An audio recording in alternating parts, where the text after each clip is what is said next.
It was my first night on the graveyard shift, and the station smelled like old coffee and cold linoleum. I sat behind the dispatch desk, the fluorescent lights flickering faintly above me, humming like a low, impatient voice. My uniform still felt stiff, like someone else's skin I had to wear, and every creak in the building made me jump a little more than it should have. Everyone had warned me about the night shift, how it changed people, but I figured I could handle it. I didn't know then that handle was a word I would soon forget the meaning of. The phones were quiet at first, too quiet, and I found myself drumming my fingers against the desk, staring at the row of monitors that displayed empty streets and empty alleys. The clock ticked toward midnight, each second sounding louder than the last in the stillness. I tried to focus, to remind myself that being alert was part of the job, but after a few hours, the silence starts to curl around you, a living thing pressing against your chest. That's when the first call came in. The line clicked, sharp and urgent, and a voice came through that made my stomach twist. "Please, someone's in my house," the woman said, trembling. Her voice was high-pitched, strained, and full of raw fear. I could hear her breathing, short, panicked, like she'd been running. "Ma'am, I need you to stay calm. Can you tell me your address?"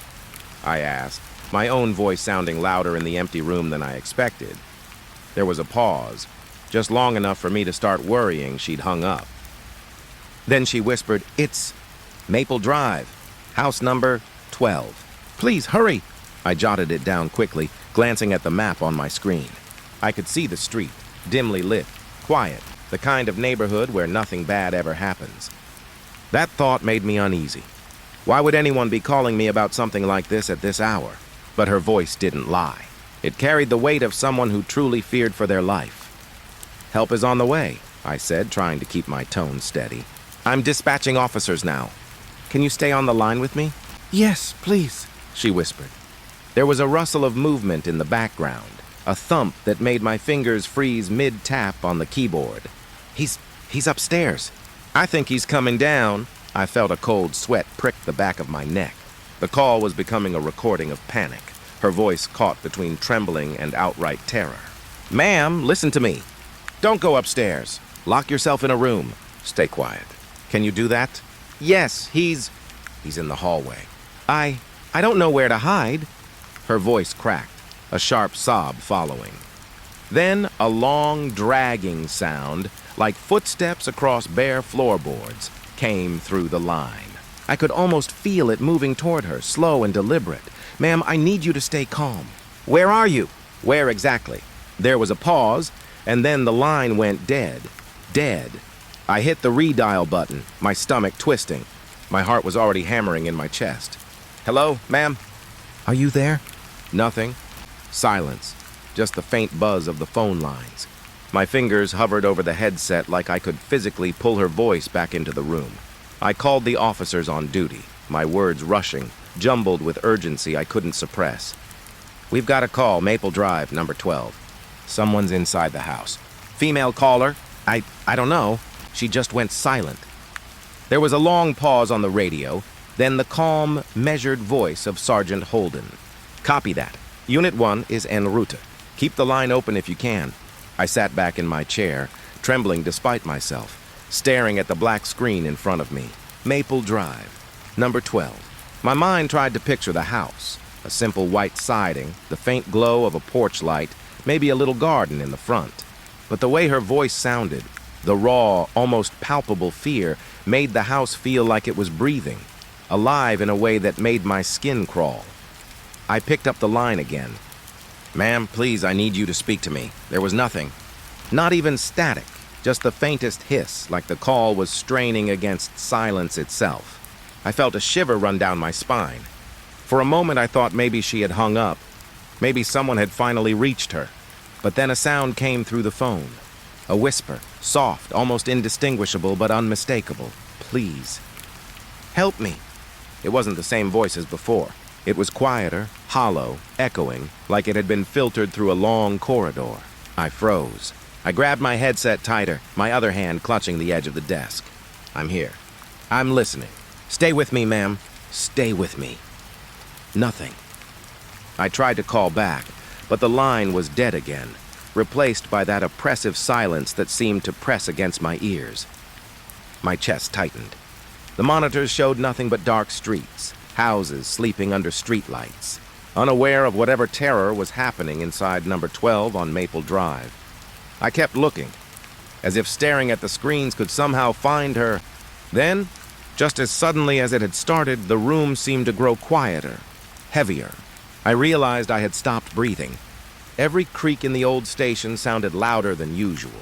The pipes, the wind rattling against a window, the faint scuffle of a rat somewhere in the walls. My fingers were shaking, but I kept hitting redial over and over, as if sheer persistence could bring her voice back. Finally, my radio crackled. Unit 1 on scene. No sign of forced entry. House appears empty. I felt a numb sort of dread spread through me. The kind that makes your stomach feel like it's sinking into the floor. No, she called me. There was someone there. She said, my voice broke. I could feel it. That creeping panic rising, curling in my chest like smoke. The sergeant's voice was calm. Almost too calm. Nothing. The house is empty. Windows locked. No disturbance. Nobody's here. I didn't know how to respond. Everything in me screamed that what I had heard was real, that the terror I felt in my chest was anchored to someone's genuine fear. But the house? It was empty, silent, innocent. I sat back in my chair, feeling the weight of the silence pressing down, and I realized the line wasn't ringing anymore. The desk phone sat there, lifeless. The monitors showed empty streets.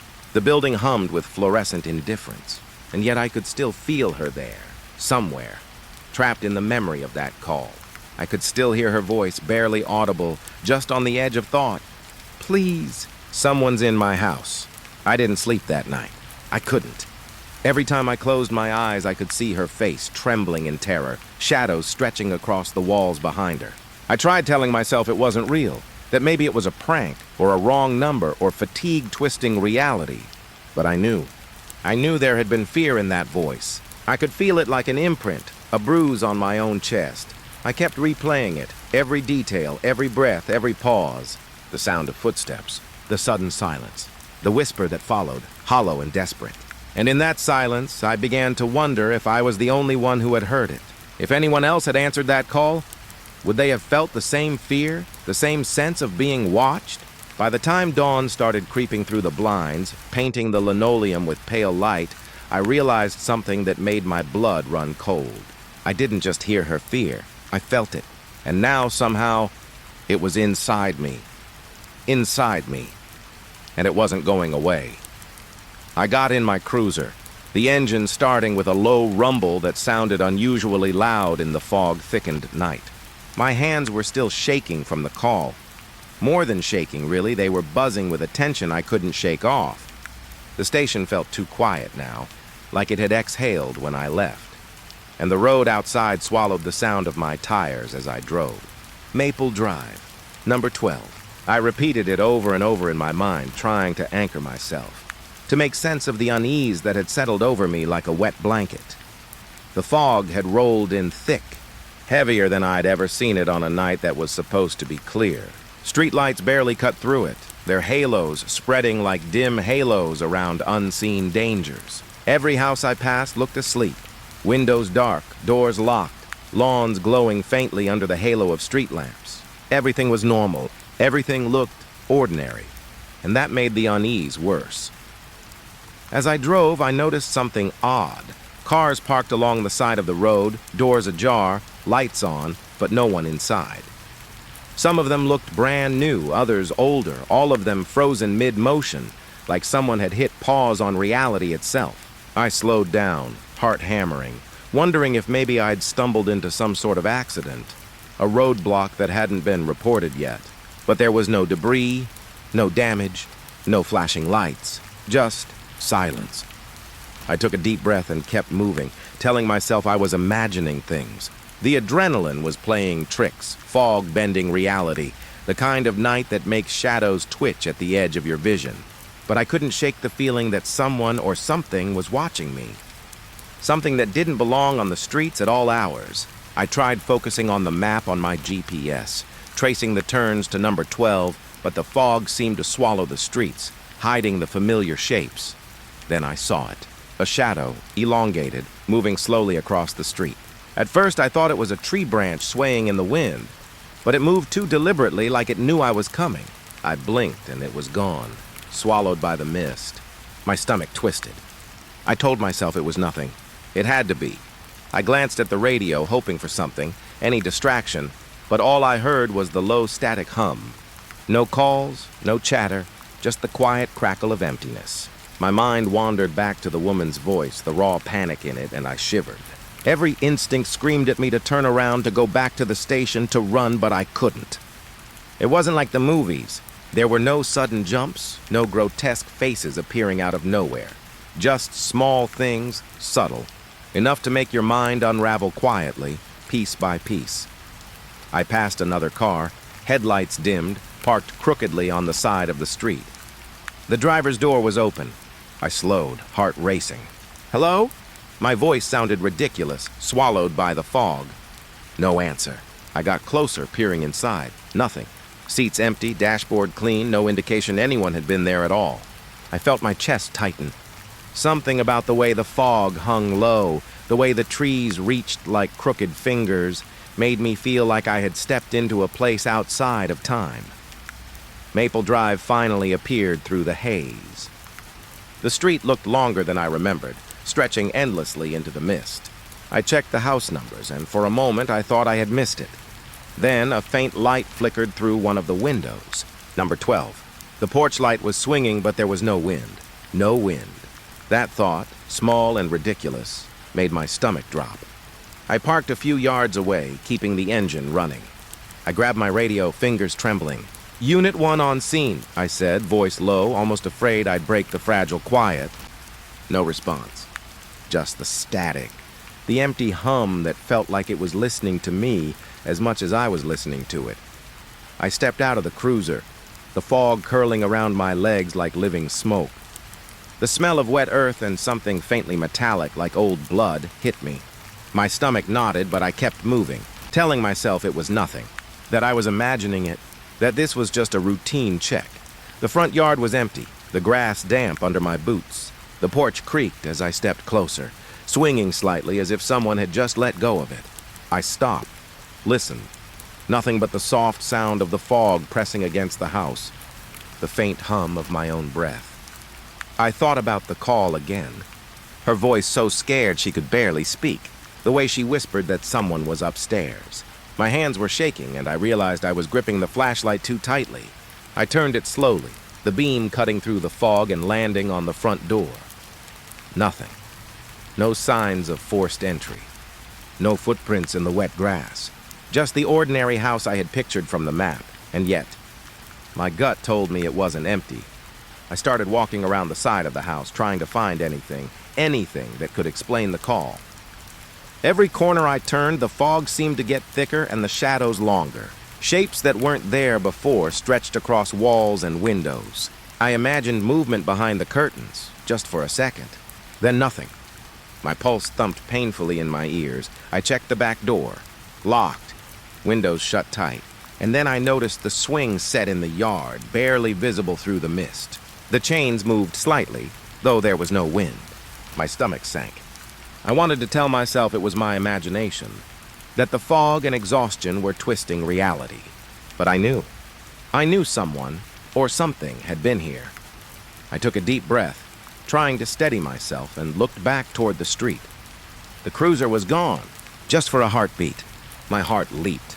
I turned quickly, but it was there, engine running exactly where I had left it. My head was spinning. I rubbed my face, telling myself to focus. To stay calm, I knew I should call it in. Let someone else handle it. But I couldn't. Something about her voice, about the terror in that call, kept me rooted. It wasn't just fear, it was pleading. And the silence afterward, the stillness of the house, the fog, it all felt like it was hiding something. Waiting. Watching. I stayed there for what felt like hours. Flashlight in hand, moving slowly, listening to the creaks and groans of the old house settling into the night. Every shadow seemed heavier than the last. Every gust of fog brushing against my face felt deliberate. like it knew I was there. Eventually, I climbed back into the cruiser, too shaken to continue alone. The fog had swallowed the street again, making it impossible to see far ahead. Every turn I made felt like the road was shifting beneath me, elongating, stretching, until I wasn't sure if I was getting closer or farther from number 12. And through it all, I couldn't shake the feeling that I was being followed. Not with headlights or sirens, not with something tangible, but with that sense of presence, just beyond the edge of perception. Watching. Waiting. Patient.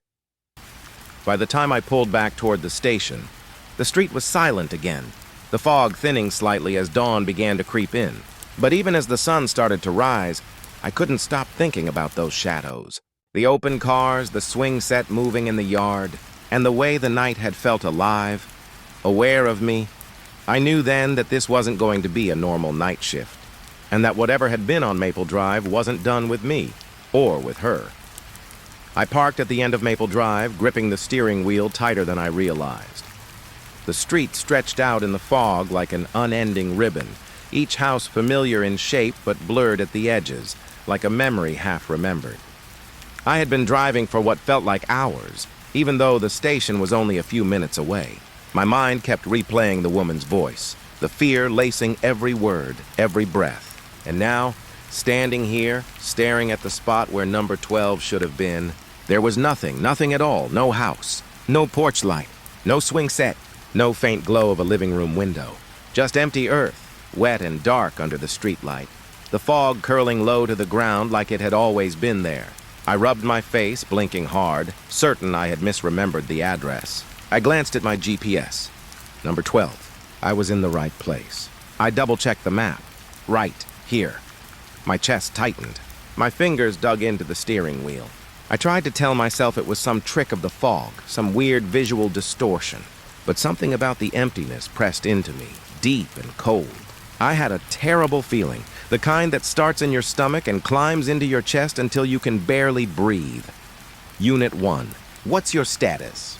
I tried the radio, forcing my voice to stay calm. Static.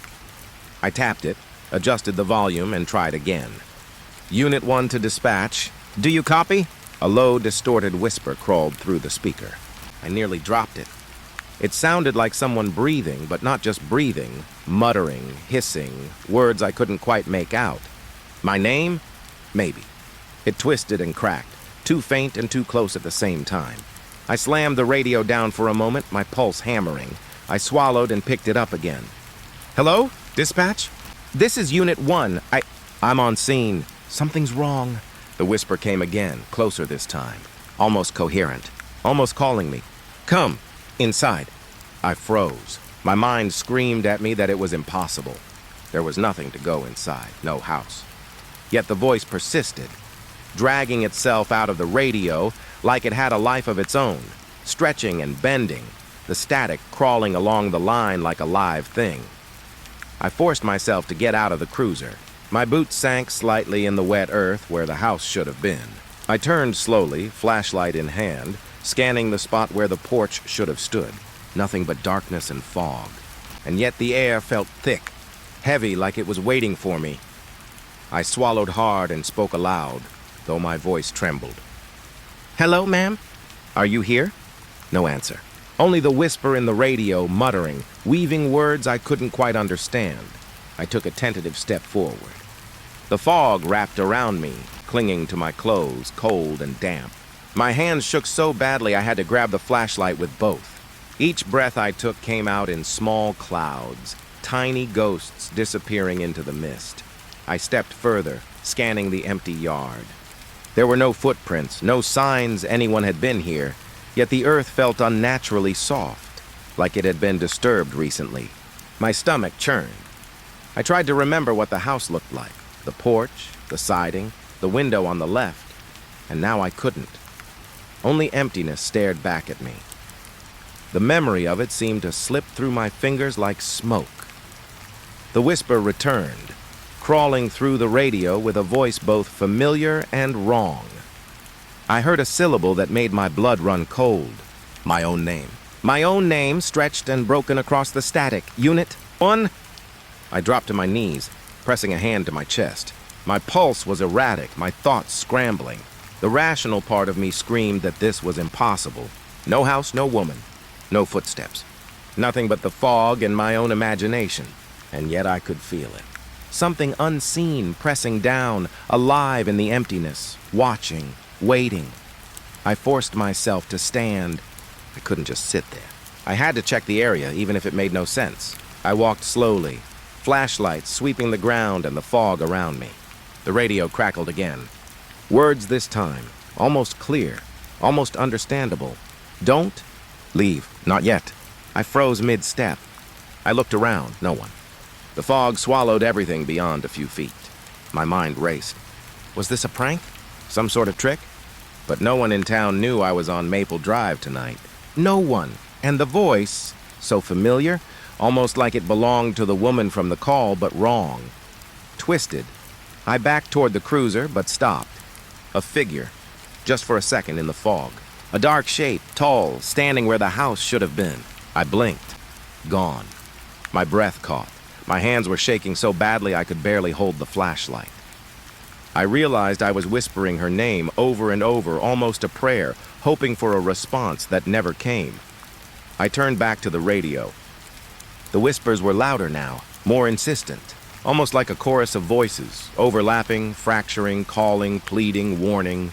My fingers hovered over the transmit button, terrified of what might happen if I tried to respond. Hello? My voice cracked. Who is this? What's happening? Nothing but static. Then a sharp, drawn-out screech that made my ears ring. I dropped the radio again, covering my ears, breathing hard. My legs felt weak. I tried to make sense of it. Fog, shadows, my own mind unraveling, exhaustion, something. Something beyond that, beyond comprehension. I forced myself to focus. Number 12. The address. The house that wasn't. I tried to map it out, to find some rational explanation, some reason for the absence. Maybe I was in the wrong place. Maybe I had misread the map, the GPS glitching. But the street signs matched. The layout of Maple Drive stretched before me, silent, ordinary, and yet entirely wrong. I walked toward the nearest streetlight, hoping to get a better view. The fog seemed to thicken as I moved, shadows pooling around the lamppost like dark water. Shapes danced in the corners of my vision, always vanishing when I looked directly at them. My heart pounded in my chest. My hands were shaking uncontrollably now, flashlight beam flickering with each step. I remembered the swing set from my earlier drive, the one I thought I saw moving. But there was nothing here now. The yard was empty, featureless, as though the house and everything around it had never existed. And yet I couldn't shake the feeling that it had. That something had been here, waiting, watching, maybe even following me from the shadows. The radio crackled again. Words came through, fragmented but deliberate. You shouldn't be here. I swallowed hard, my throat dry. I need help, I said aloud. My voice sounded small, insignificant, even to me. I wanted to call dispatch, to tell them something was wrong, but my hands were trembling too much to grab the microphone. The voices in the radio shifted, overlapping now, almost like they were moving around me, bending through the fog, through the air itself. I stumbled backward, nearly tripping over my own boots. The world around me seemed to stretch, distort, the edges of the street bending and twisting in ways that didn't make sense. My mind screamed for logic, for reason, but reason seemed to have abandoned me. I was alone, and yet the house, the woman, the voices, they lingered in the fog like smoke. I forced myself to take a deep breath, counting slowly, trying to regain control. 1, 2, 3. My pulse slowed a fraction. The whispers in the radio paused, leaving only the static hum. I forced my legs to move, walking back toward the cruiser. I needed to leave. I needed to get back to the station, to safety, to the normal world. As I reached the car, I turned back once more. In the fog, where the house should have been, I thought I saw a window, faintly illuminated, the silhouette of a woman's face pressed against the glass. I blinked. Gone. I climbed into the cruiser, hands shaking violently, fingers fumbling with the ignition. The engine roared to life, and I drove off Maple Drive, my eyes darting to every shadow, every flicker of movement. Behind me, The streets seemed to pulse in the fog, alive in a way that made my skin crawl. And through it all, I could still hear it. The radio, crackling, whispering, carrying a voice that had no business existing in this world, repeating over and over, just for me. You shouldn't be here. I didn't sleep once I got back to the station, not even a single wink. My cruiser had barely warmed the asphalt when I returned, but the building felt heavier than it had when I left. The fluorescent lights buzzed overhead, the hum wrapping around me, pressing into my bones. The fog outside had started to lift, but inside the silence felt absolute, like the night had followed me back and was curling around every corner. I sat down at the dispatch desk, rubbing my face with both hands, trying to shake the fog of fear that clung to me. My chest still ached from the adrenaline, my pulse hammering in my ears. The radio sat in front of me, silent, except for the low static hum that never quite went away. I told myself I was imagining things. It had to be exhaustion, nerves, some combination of fear and first-night jitters. But deep down, I knew that wasn't it. The phone rang, cutting through the quiet like a sharp, sudden knife. I nearly jumped out of my chair, hand fumbling for the receiver. "Unit 1, I said, voice trembling despite my attempt at calm. "Hello?" It was her. Or at least it sounded like her. That voice, trembling, high-pitched, the kind that burrowed into your chest and refused to leave. My stomach dropped. Ma'am? Are you? I trailed off, static, then the whisper. Not words, but a string of murmurs. Unintelligible, broken. And then clearer, almost deliberate. My name, Unit 1, Nate. My throat went dry. I swallowed. Who is this? Nothing but the faint static hiss, and then a whisper, soft, curling around the edge of hearing. I saw you. Watching, I froze. The words slithered under my skin. My mind raced. Who was this? How did they know my name? I hadn't told anyone. No one knew I'd gone to Maple Drive tonight. The station, my co-workers, the sergeant, they were all asleep at home. And yet somehow this voice, this presence, knew. I set the receiver down slowly, hands shaking. My pulse pounded a drumbeat in my ears. And then the line clicked again. Another call. From the same number, I hesitated, breath shallow. I picked it up. The static came first, low and pulsing, and then the voice. Not hers, not exactly. Something else. Something that twisted the sound of a human voice into something hollow. Almost alien. I watched you leave, it said. Each word slow, deliberate. You walked through it, you saw everything. My hand flew to my mouth. My mind screamed. What are you talking about? I whispered into the receiver. My own voice sounded strange to me, foreign, small. The line went dead. I set the phone down hard, fumbling. I pressed the redial button, heart hammering, but before I could speak, it rang again, and again, and each time the same number. And each time the voice, sometimes her voice, sometimes a strange, distorted one, murmured things I didn't want to hear. Secrets, memories, things only I would know. It told me about the first time I'd responded to a call on my own, the time I had left the station to chase a prowler down the alley, the exact way my hands shook when I realized I couldn't open the back gate. Every detail of my life whispered back to me in a voice that shouldn't have existed. I slammed my hands down on the desk, head spinning. What are you? I shouted into the receiver, though I knew it wouldn't help. The line clicked and the whispers returned. Not words this time, images in my mind. Flashes of the station empty, of me moving through it, shadows stretching long and thin, creeping behind the walls. Every time I blinked, I felt watched, and every shadow seemed to flicker just at the corner of my vision. I stumbled back in my chair, pressing my face to my hands, trying to ground myself. This had to be a joke, some prank, some thing. My heart was racing. My thoughts were breaking apart. And yet, the truth pressed against me harder than panic or fear ever could. This was real. Real, and inside the walls of the station with me, another ring, another call. I hesitated, but this time I answered. The voice came immediately, whispering my darkest moments, my regrets, my guilt. It spoke of my failures, the calls I hadn't answered fast enough, the people I couldn't save. The faces of them flashed behind my eyelids, eyes staring at me accusingly.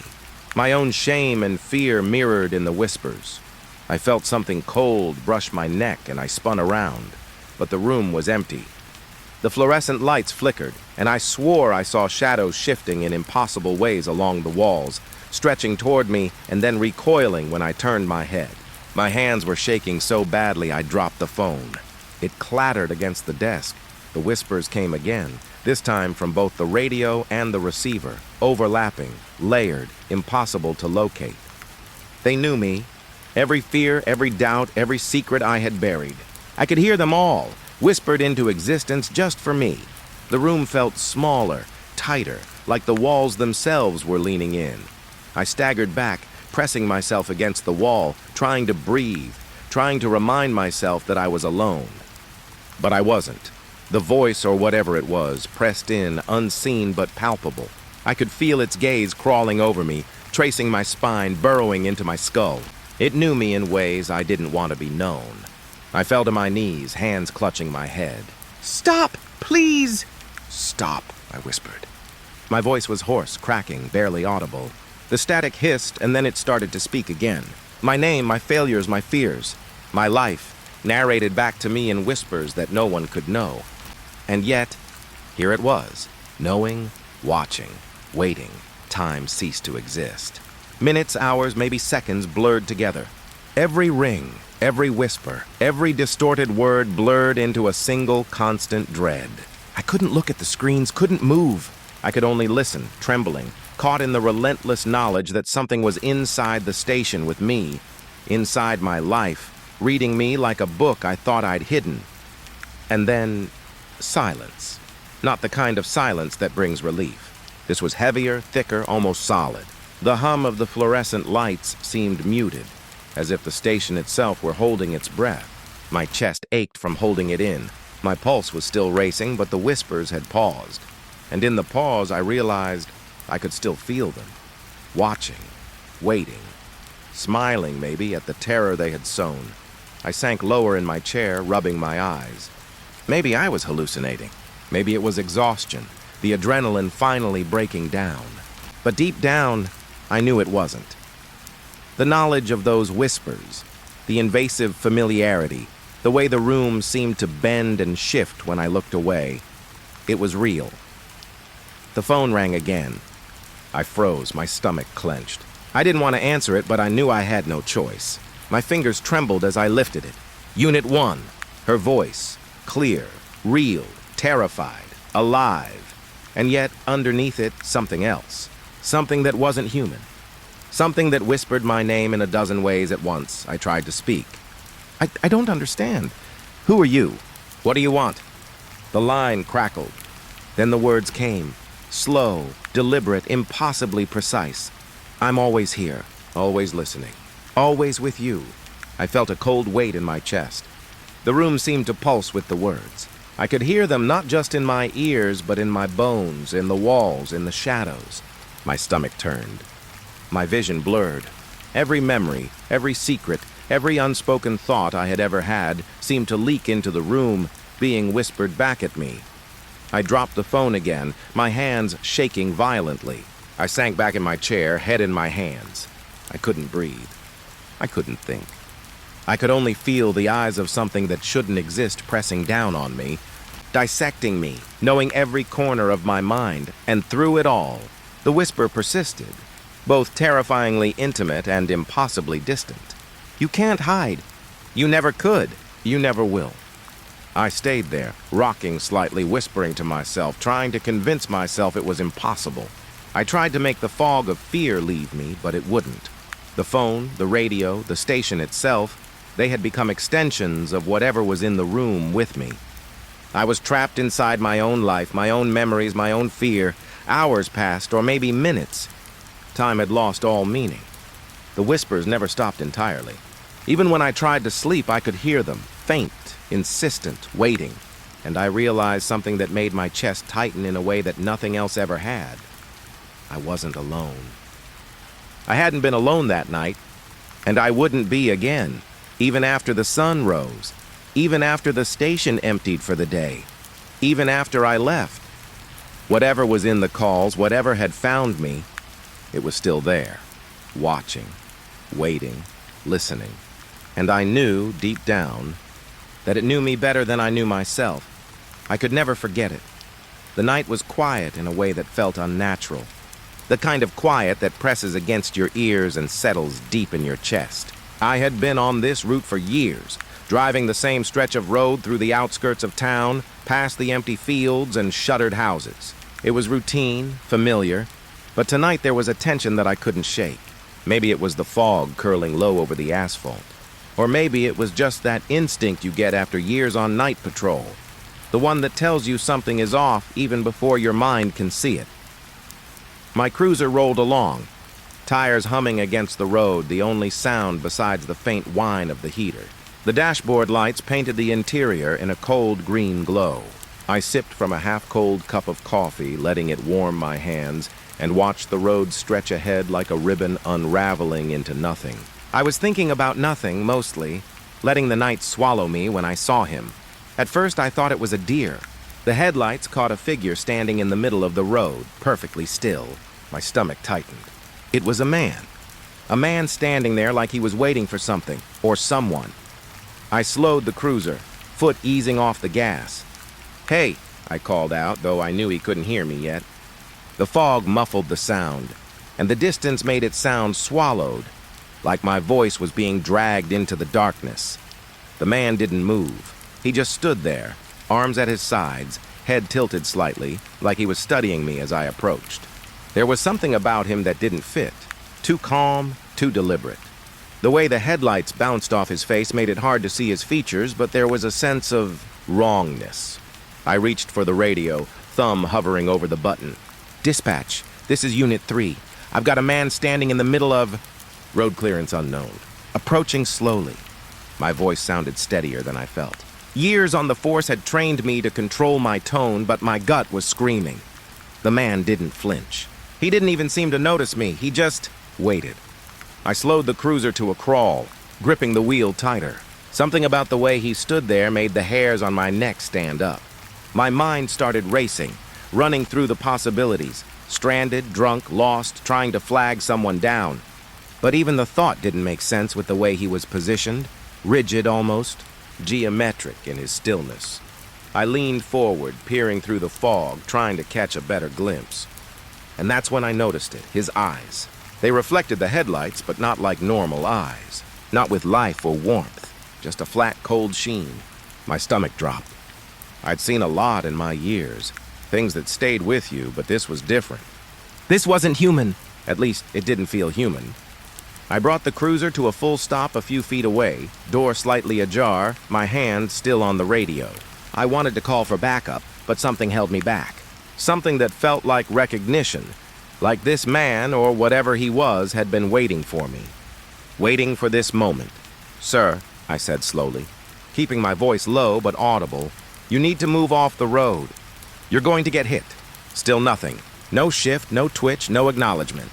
Just him staring. And then, almost imperceptibly, the corner of his mouth twitched into a smile. Just a flicker, enough to make the skin crawl along my spine. I grabbed the door handle, stepping out onto the cold asphalt. Fog wrapped around my boots, damp and clinging. My flashlight hovered across the figure, cutting a thin cone of white through the gray night.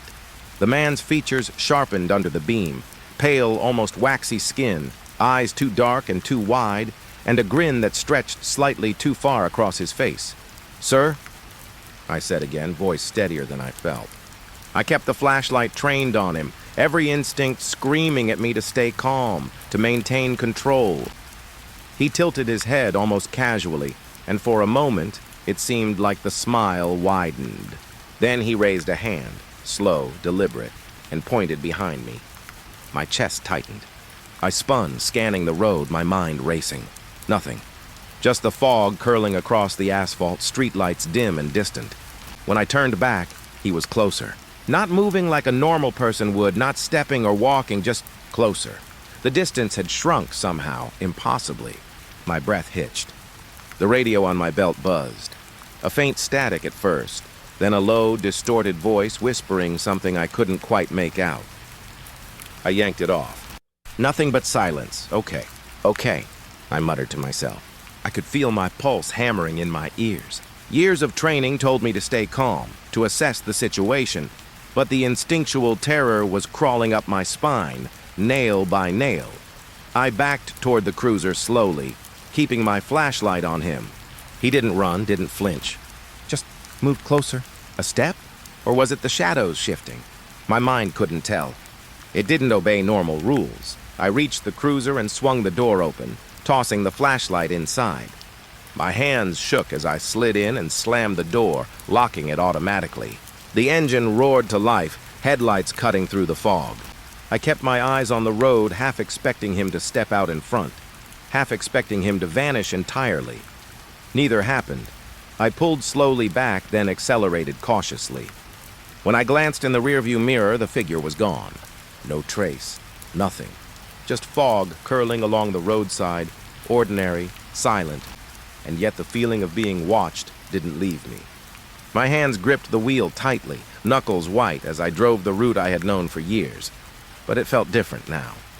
Each tree, each shadow, every faint movement in the fog seemed like it belonged to him, like he was hiding just beyond the reach of my headlights. I radioed in again, voice steady, trying to sound normal. "Dispatch Unit 3, all clear, no contact." My words felt hollow. My pulse was still pounding, but I needed someone else to acknowledge that I was there, that I wasn't losing my mind completely. Silence, just the faint hum of static. I drove on, keeping my eyes on the fog, on the empty fields, on the roads I had traveled 100 times before. The sense of unease didn't fade. It settled in my chest like a weight, pressing, heavy and cold. Something about that man, or whatever it had been, wasn't human. It didn't obey rules, didn't obey time or space, and it had been waiting for me. I kept glancing at the mirrors, at the fog curling behind me, imagining movement just out of sight. Every instinct screamed at me that the figure was still there, still following, but my rational mind fought it. Years on the force had taught me that fear was a liar, that your eyes and mind could betray you. And yet even knowing that, I couldn't shake the certainty. He had been watching, waiting. The rest of my patrol passed uneventfully, at least on the surface. No accidents, no disturbances, nothing in the fog beyond the ordinary. But I couldn't shake the memory of that face, the pale, waxy skin, the eyes too dark, the grin too wide. It followed me in my mind, replaying over and over like a film loop I couldn't pause. By the time I returned to the station, I was exhausted in a way I hadn't felt in years. Not physically, my legs and arms were fine, but mentally, emotionally, as if the night had crawled under my skin and refused to leave. I parked, leaving the engine running a moment longer, staring into the fog-covered streets, half expecting to see him again. But there was nothing. Only silence. I stepped out, the night air sharp against my face, and tried to shake it off. Maybe I had imagined it. Maybe it had been a drunk or a prank or just my mind playing tricks after a long night. But deep down, I knew better. Years of experience taught me that the world sometimes held things you couldn't explain, things that obeyed no rules, and that the safest course of action was often just to acknowledge them and move on. But this felt different, personal, targeted, waiting for the right moment. I told myself to rest, to forget. But I knew I wouldn't. Not tonight, not ever. That man, that presence, had looked at me in a way that left a mark on the inside of my skull. I could feel it even now, hours later, pressing against my thoughts, waiting for the next time. And I knew one thing for certain as I stepped inside the station. The night had just begun. The next few nights were quiet. Too quiet.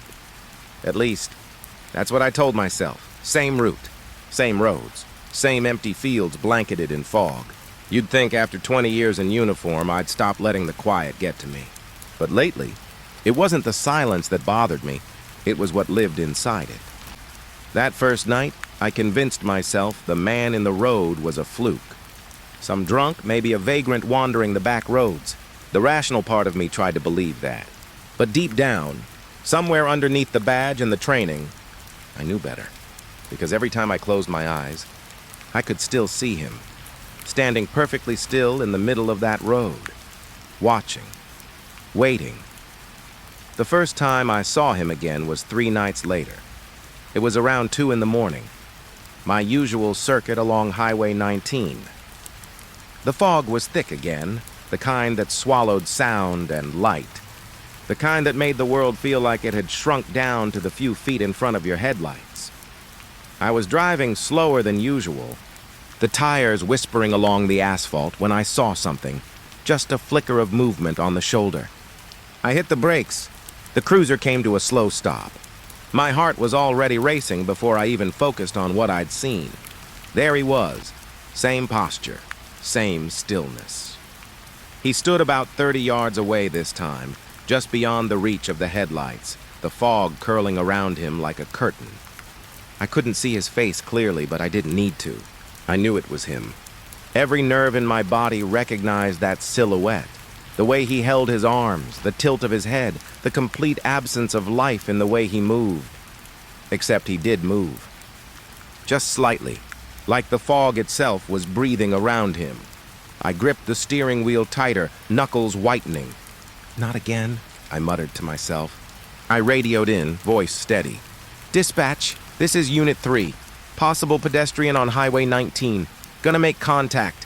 But before I even finished speaking, I blinked, and he was gone. Just like that. 1 second he was there, the next. Nothing. Empty road, empty night. Only fog and silence staring back at me. I sat there for a long time, the cruiser idling, my breath loud in the small space. My instincts told me to get out, to check the area, but my gut screamed at me to stay put. I've learned over the years to listen to that gut voice, the one that knows danger before logic catches up. So I stayed. 5 minutes passed. Then 10. Nothing. When I finally pulled back onto the road, I tried to convince myself it was my mind playing tricks. Sleep deprivation. Bad lighting. Fog. Anything but what it felt like. But that same night, when I got back to the station, something strange happened. I parked the cruiser, logged my shift, walked into the break room. Coffee was burnt, as usual. Sheriff Wilkins was at the desk, half asleep, flipping through paperwork. "Quiet night?" he asked without looking up. I hesitated. "Mostly." Thought I saw someone on 19, but they vanished before I could make contact. He nodded slowly. "You sure you weren't seeing shadows again?" I forced a small laugh, but it didn't feel real. "Guess it's just the fog." He grinned, the kind of grin that said he didn't really care, but wanted to sound like he did. "Don't let it get in your head, Nate. Night'll do that to a man." I nodded. "Yeah, guess so." But later, when I went to check the security monitors, just out of habit, I froze. There, in the grainy black and white feed of the station's front parking lot, was a figure, standing motionless, facing the camera. Not close enough to make out the face, but the shape, the posture, it was him. My stomach twisted. I blinked hard, leaned closer. The image flickered once, twice. Then static. When it cleared, the lot was empty. I went outside, pretending it was to get air. The lot was quiet, still, cold.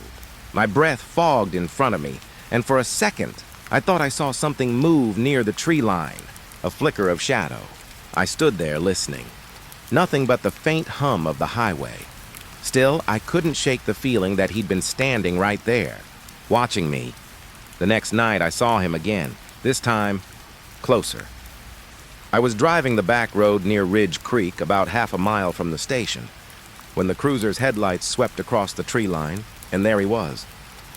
Standing between 2 pines, staring straight at me, the beam hit his face for a split second. His skin looked too pale, like paper soaked in milk. His mouth, if you could call it that, was a thin line, stretched across his face without expression. His eyes caught the light just long enough to flash white, not glowing, just reflecting, like animal eyes. I hit the brakes so hard the tires squealed. My heart pounded. The headlights flickered, and he was gone. No movement. No running. Just gone. I sat there, engine idling, trying to slow my breathing. "It's not real," I whispered. "It's just the fog, but it felt real." It felt too real. When I got back to the station that night, I checked the lot again. Nothing. But when I clocked out and stepped outside, I noticed footprints. faint damp prints leading from the edge of the lot to the road. Bare footprints.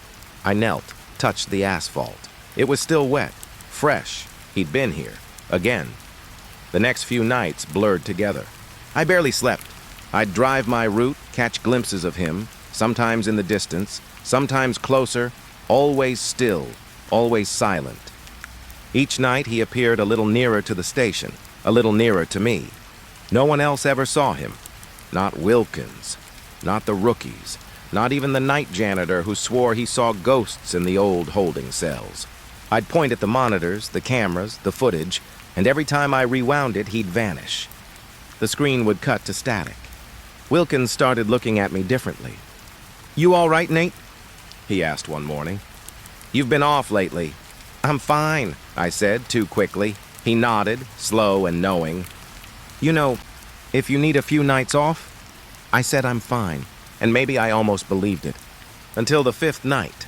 That's when I found his reflection. It was just past 3 a.m., dead hour. I'd pulled over near the old gas station off Ridge Road. Place had been shut down for years. I needed a moment to breathe, to clear my head. The fog was thick again, swallowing the empty pumps and cracked pavement. I sat there, engine running, looking at my reflection in the rearview mirror. Tired eyes, gray stubble, face drawn from too many sleepless nights. And then, in the mirror, over my shoulder, I saw him, standing in the middle of the road behind my cruiser. No movement, no sound, just standing there, my breath caught in my throat. I spun around, heart hammering so loud I could hear it. But the road was empty. Nothing. Just fog curling along the asphalt. When I looked back at the mirror, my reflection was normal again. Just me. But for a split second longer, I could have sworn there was another face next to mine. Pale. Expressionless. That's when I realized what scared me most. It wasn't that he was following me. It was that no one else could see him. And somehow, I knew that if I told anyone, if I said the words out loud, it would make it worse. Like speaking his existence would give him something more solid to hold on to. By the 6th night, I stopped trying to rationalize it. I drove slower, windows rolled up, radio off. The silence felt safer than hearing my own voice. I'd glance at the mirrors every few seconds, knowing I'd catch glimpses, his shape by the guardrail, his face just beyond the light, always watching, always closer. That night, when I finally parked outside the station, I killed the engine and sat there in the dark for a long time. I didn't want to get out, didn't want to step into the lot where he might be waiting. My reflection in the windshield looked foreign, like I was seeing myself through someone else's eyes. Finally, I gathered what courage I had left, opened the door, and stepped out.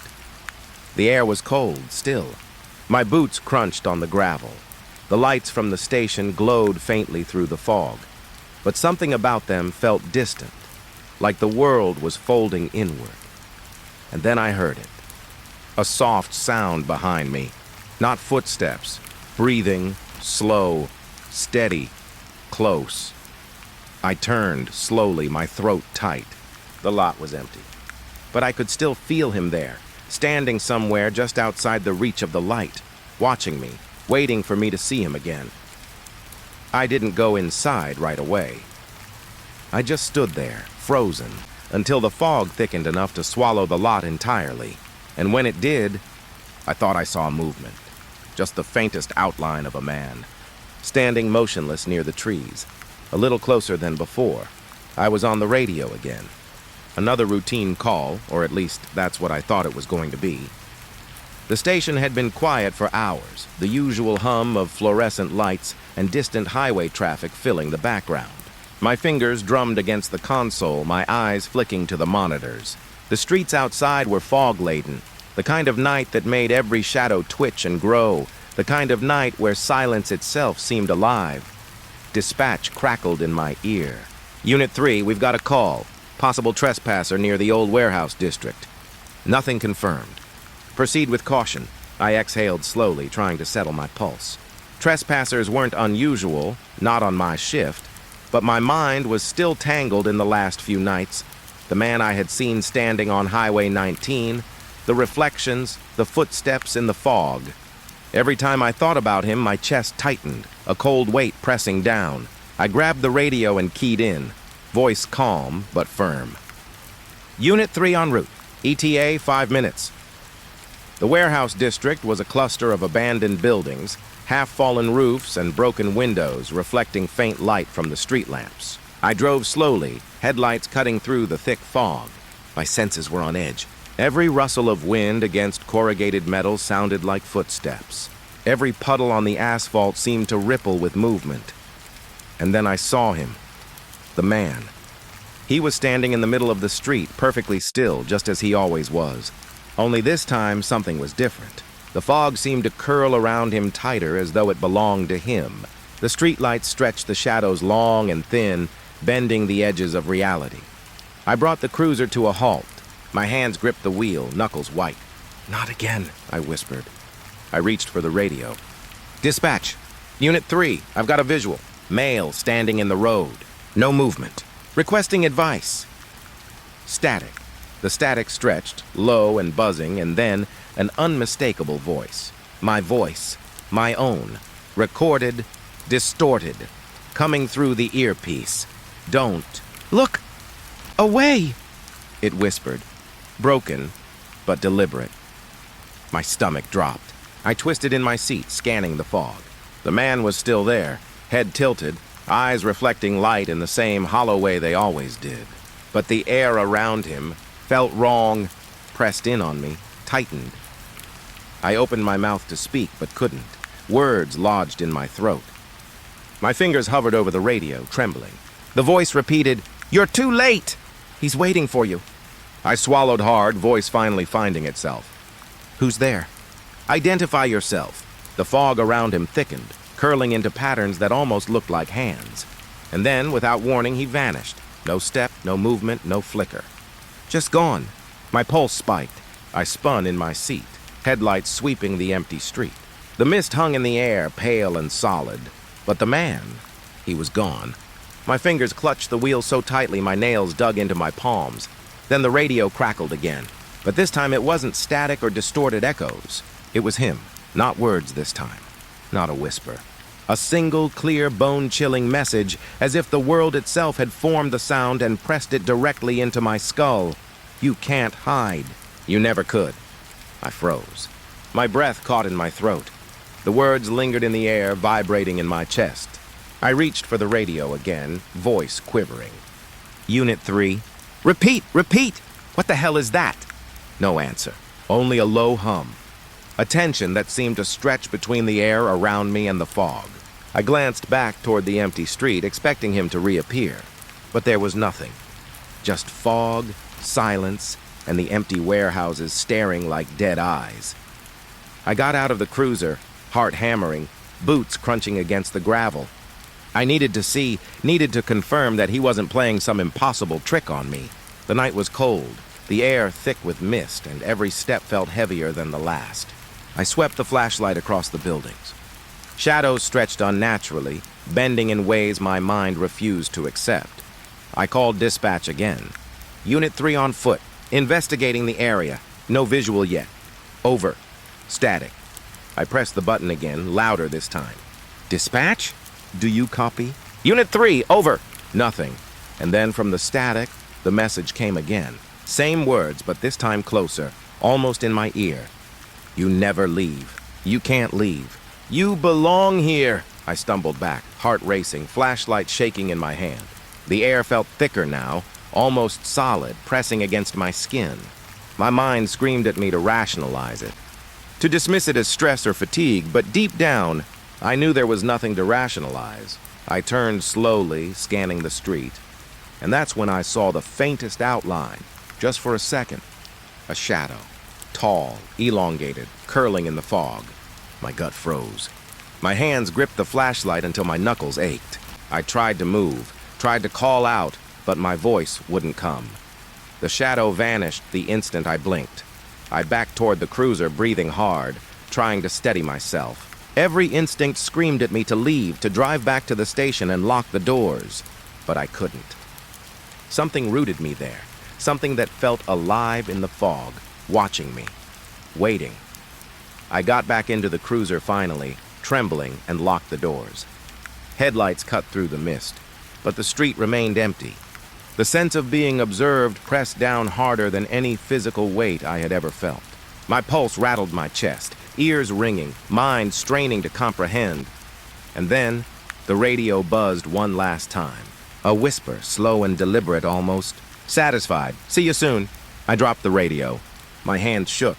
My breath came in ragged gasps. The man, he wasn't there, not physically, but he left something behind.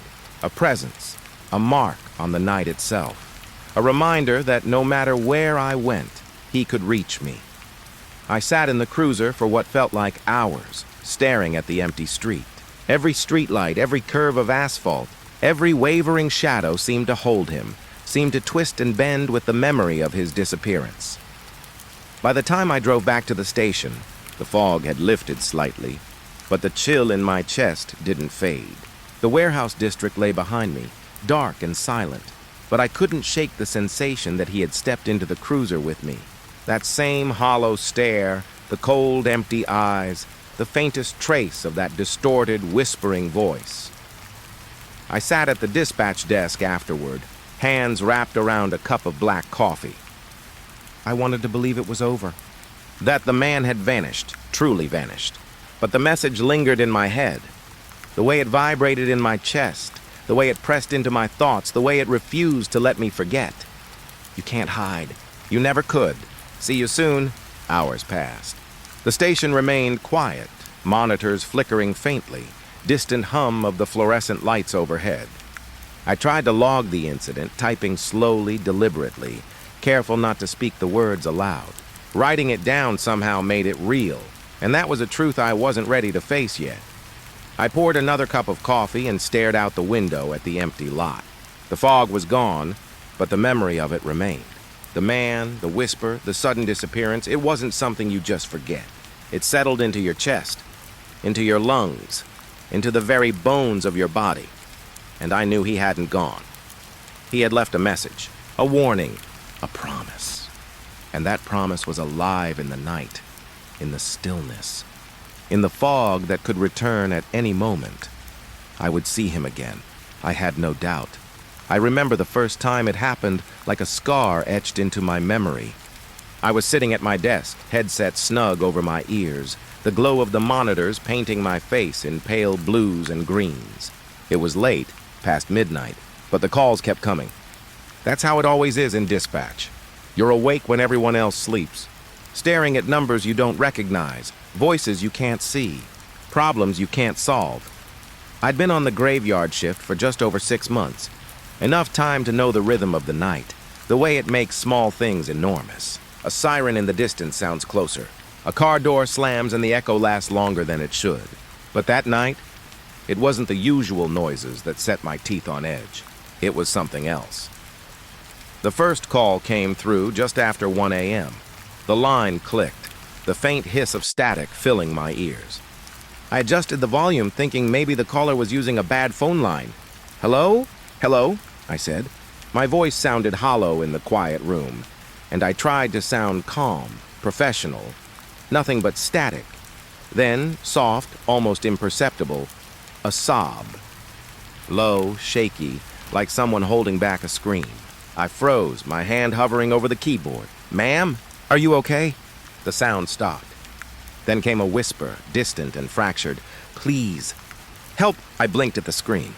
No caller ID, no location, nothing. Just a line of zeros blinking back at me like a question I didn't know how to answer. I tried calling back. The line was dead. I wrote it off at first. A prank probably, or a misdial. But then it happened again. And again, over the next hour, multiple calls came in. Each one had the same pattern: static, faint cries, sobbing layered beneath it. And never a caller ID. I started keeping a log, fingers shaking as I typed, writing what I heard, trying to make sense of it. At 1:17 a.m., another call. Static at first, then, "Please, I'm here. He's coming." The voice was different this time. Younger, trembling, urgent, my stomach twisted. I tried asking questions, but every time I got close, the line would crackle, distort, and then go silent. It wasn't supposed to happen like this. Dispatch training doesn't prepare you for a voice that feels trapped in your brain, that crawls under your skin, that lingers long after the line goes dead. By 2 a.m., I was running through possibilities in my head, a litany of rational explanations I couldn't convince myself of. Maybe it was a prankster with a distorted phone line. Maybe it was someone in distress, but unable to speak clearly. Maybe it was nothing at all. But my gut said something else, something darker. Then I noticed it. A pattern, subtle but unmistakable. Every call came from a different number, or none at all. But the voice was always near me. Not in the room, not behind me, but inside my ears. A whisper threading itself between the static, so soft I sometimes thought I imagined it. By 3, I was running on coffee and adrenaline, barely noticing the hours slipping by. Calls kept coming, one after another. The sobbing, the pleas, the distorted voices, they were all fragments of the same thread. They weren't asking for anything specific, just help. Always help. I started recording them, storing the files, on a secure drive, thinking maybe I could play them back later, analyze them, find a pattern. But the recordings didn't help. They captured the static. Yes, the faint sounds. But never the clarity I heard in real time, the immediacy, the terror that seeped through the line and settled into my chest like a stone. And then, something worse, something I can't explain. At 3:42 a.m., during one of the calls, I swear I heard a voice that sounded like my own name. Not over the intercom, not through the headset, but inside my head. Nimra! I jerked my head up, heart hammering. My desk was empty. The monitors were quiet. My co-workers, if any were awake, didn't notice. Nothing in the room made the sound. And yet, it lingered. A soft, deliberate echo, repeating the syllables of my name. I told myself it was exhaustion, that I was imagining it, but I didn't sleep. Not really. Every time I closed my eyes, I could hear it again, layered beneath the hum of fluorescent lights, beneath the soft thrum of the heating system. By 4 a.m., I stopped answering the calls. I couldn't. Every time. I touched the headset. I felt my stomach knotting, my hands shaking. The voices were louder, more insistent, the sobs more desperate, the whispers clearer. I tried to leave my desk once, but the moment I stood, the cries seemed to multiply. Static bleeding from the walls, from the ceiling, from the monitors themselves, or maybe from me. I couldn't tell anymore. My rational mind fought to push it down, to label it, to pin it with logic. But logic had no weight against something that pressed on you from the inside, something that felt alive. I sat back down, headphones on, fingers hovering over the keyboard, waiting. The calls slowed after 5 a.m., but the feeling didn't fade. I could still hear them, always faint, just below the surface, as if the voices had burrowed in and wouldn't let go.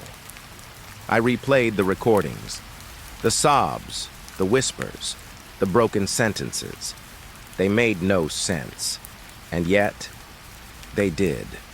Not in words, but in the panic that clutched my chest every time I listened. I tried to explain it to my supervisor that morning, tried to tell him I couldn't, handle the calls, that the voices were real in a way that words can't capture. He nodded, concerned, but framed it as stress, burnout, a side effect of the job, something they had seen before. I left early that day, walking through the quiet streets, trying to shake the feeling that someone or something was following. But it didn't matter. The static was already inside me. Every quiet moment, every pause in sound, every blink of an eye, the whisper came back. Nimra, help. By evening, I avoided the headset entirely. I pretended I was on break, but I didn't leave the room. I couldn't. I felt tethered to the voices, like they had anchored themselves to my consciousness. Every time I tried to step away, they grew louder, closer, insistent. I thought about calling someone, anyone, a friend, a family member. But what could I say? That the night spoke to me? That the voices begged and pleaded in my ears without anyone on the line? I realized then that no one would understand. Not really. I sat in the dim light, staring at the monitors, feeling the weight of the static pressing against my skull. Each call had left a residue, a smear of terror that wouldn't wash away. The night had taken something from me, threaded it into the wires and the frequencies, and now it lived somewhere inside my mind. I don't remember when I fell asleep that night. Maybe I never truly did. My dreams were fragments of cries and whispers, shadowed figures moving just beyond sight, always reaching, always calling my name.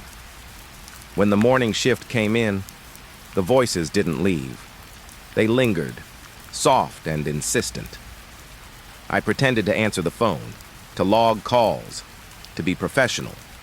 But every time I heard static, every time a line went dead, I felt it. The pull of something not quite human, something that existed in the space between sound and silence. And I realized something I can't unknow. It doesn't matter if there's a caller. There doesn't have to be one. The voice exists, and it finds you. It always finds you.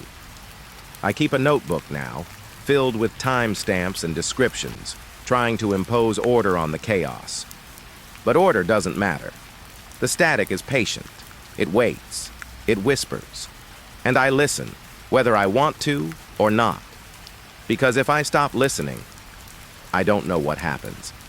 And I'm not willing to find out. The calls will return. They always do. And when they do, I'll be here. Headset on, alone in the dark, listening to a voice that belongs to no one, calling for no one, but somehow always calling for me. Even now, writing this, I hear it, faint, behind the hum of the computer, just beneath the surface. Nimra. Help. I don't know if it's real. I don't know if it's human. But I know it's waiting. And I know I'll answer. The next night, I thought I could handle it. I told myself that yesterday had been a fluke, an anomaly. 6 months of dispatch work should have made me immune to strange lines and odd calls. But the moment I slipped on my headset, the familiar hum of the monitors, the soft whir of the computers, I felt it again. That itch behind my eyes, that pull in my chest. The first call came in at 12:47 a.m.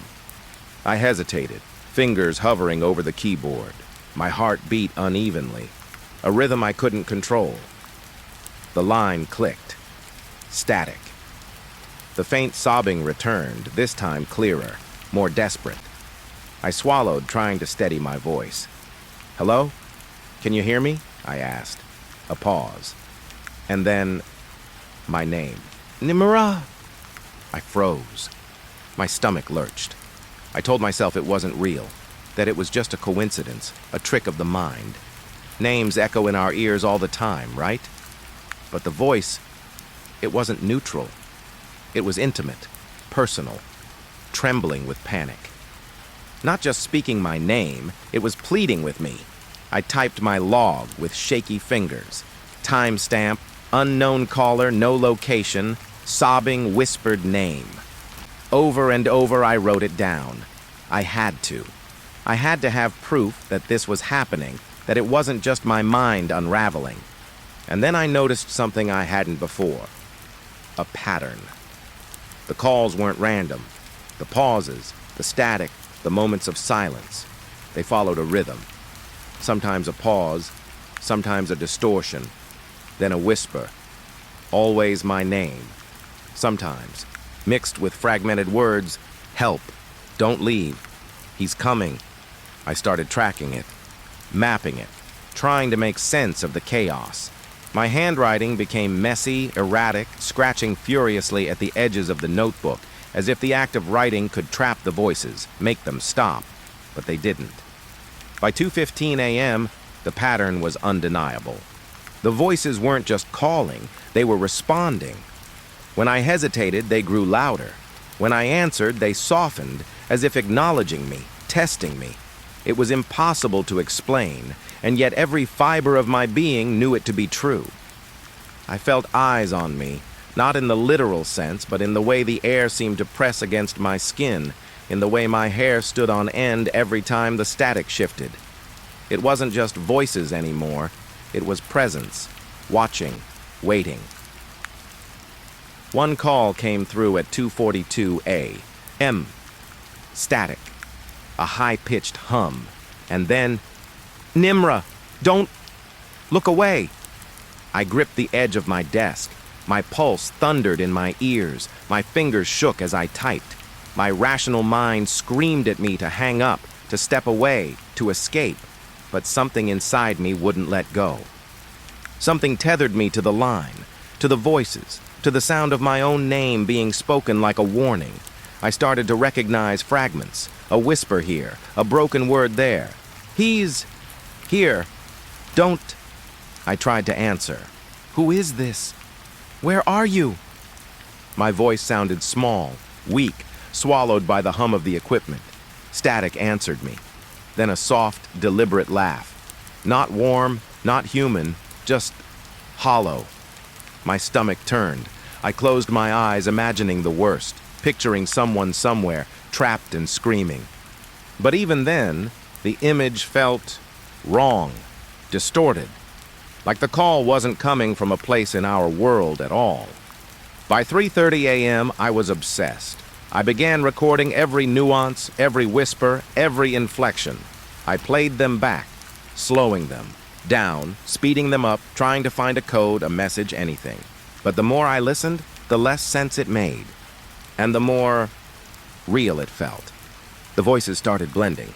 Sometimes I thought I could hear multiple people in the same call, overlapping, arguing, calling my name, calling for me.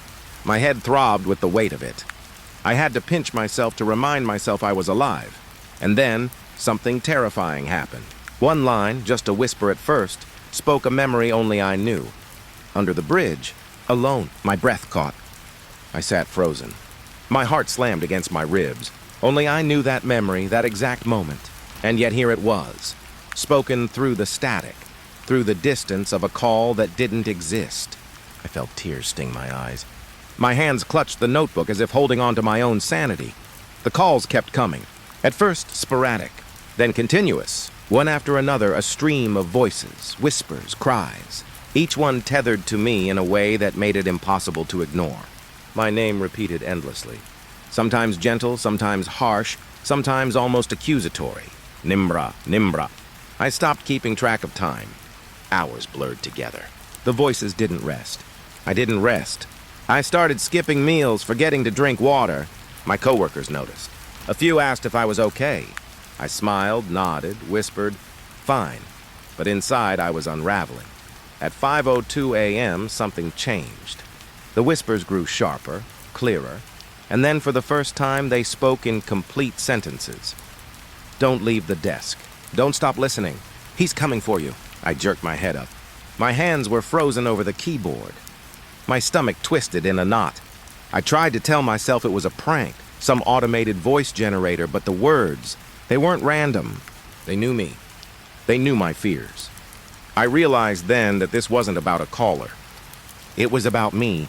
Something had chosen me, woven itself into the static, into the hum of the machines, into my very mind, and now it was speaking to me directly. I tried to reason with myself. Maybe I was tired. Maybe I was hallucinating. I had stayed awake for too long, allowed my imagination to spiral. But even as I thought it, the voice spoke again, answering me without anyone on the line. "Yes, you see, you here? You're the one." I staggered back from the desk, staring at the monitors. Everything was normal. The lines were quiet. No calls were active, but in my ears, behind my eyes, the whispers persisted. My name repeated, threaded through every static hiss. I left the room for a few minutes, walked the hallways, tried to ground myself in reality. The fluorescent lights flickered.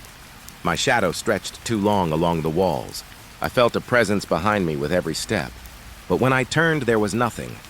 Just the emptiness of the station, the hum of machines, the soft echoes of my own breathing. Returning to my desk was the hardest part. The headset seemed to hum in anticipation, as if it had been waiting for me. I sat down slowly, fingers trembling, my heart hammering, and then inevitably another call, static, a low moaning sound, then softly, Nimra.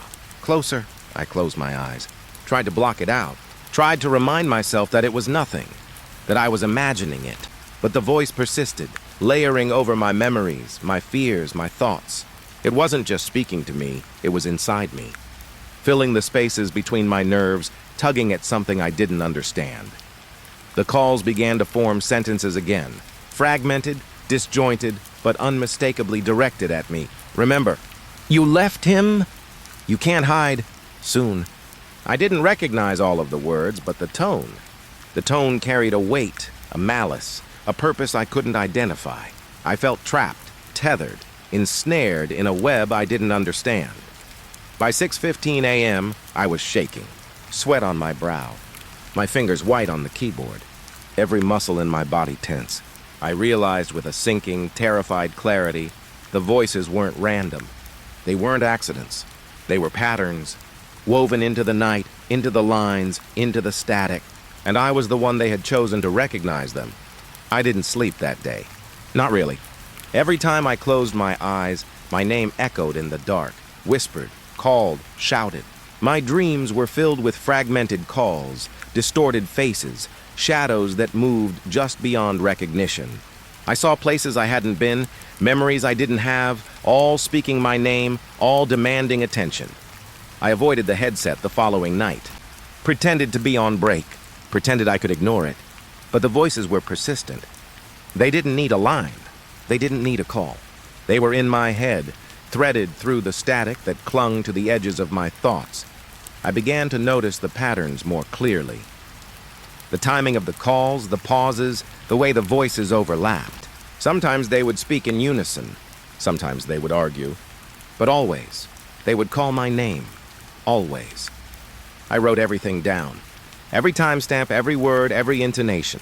My notebook became a lifeline, a record of what was happening, a desperate attempt to hold reality in place. But the more I wrote, the more I realized. The voices didn't belong to the world I knew. They belonged somewhere else, somewhere darker, somewhere that had learned to reach through the wires, the frequencies, and find me. And the worst part? I didn't want them to stop, because every whisper, every fragment of sound, every repetition of my name, it carried a strange familiarity, a connection, a recognition. They weren't just calling to me, they were knowing me, and I was powerless to resist. I can still hear them now faintly as I write this. The whispers, the static, the calls that never end. They are waiting, always waiting, and I know they will return tonight, and tomorrow night, and the night after that. I don't know how long I can last, how long I can keep listening without losing myself completely, but I can't stop. Because if I do, if I stop listening, I'm not sure what happens. All I know is this: the echoes of fear have found me, and they aren't going anywhere. They know my name, and they will not forget. It started with a single call, quieter than the others, almost hesitant. The line clicked, static, crackling softly, and then a voice whispered, not over the phone, not like a normal caller, but somewhere in the space between my ears. Nimra, come closer? I froze. My hands hovered over the keyboard, my pulse slamming against my ribs. The name wasn't just a sound anymore, it was a command. Soft, insistent, impossible to ignore. The call itself had no number, no caller ID, just that static and the faintest hint of movement in the background, shuffling feet, a door creaking, a faint hum of something mechanical. My stomach tightened. "Who is this?" I whispered into the headset, even though I already knew there would be no answer. Only the static lingered, and then the voice again, low and deliberate. "Next door. She's waiting. Next door. My neighbor's house, the one that had been empty for years." I had walked past it countless times on the way to my car, its windows dark, curtains torn, paint peeling. No one had lived there for as long as I could remember. And yet, the call was certain. She was there, waiting. I spent the next hour convincing myself it was a prank, a coincidence, my mind playing tricks. But the voice, it didn't feel like a trick.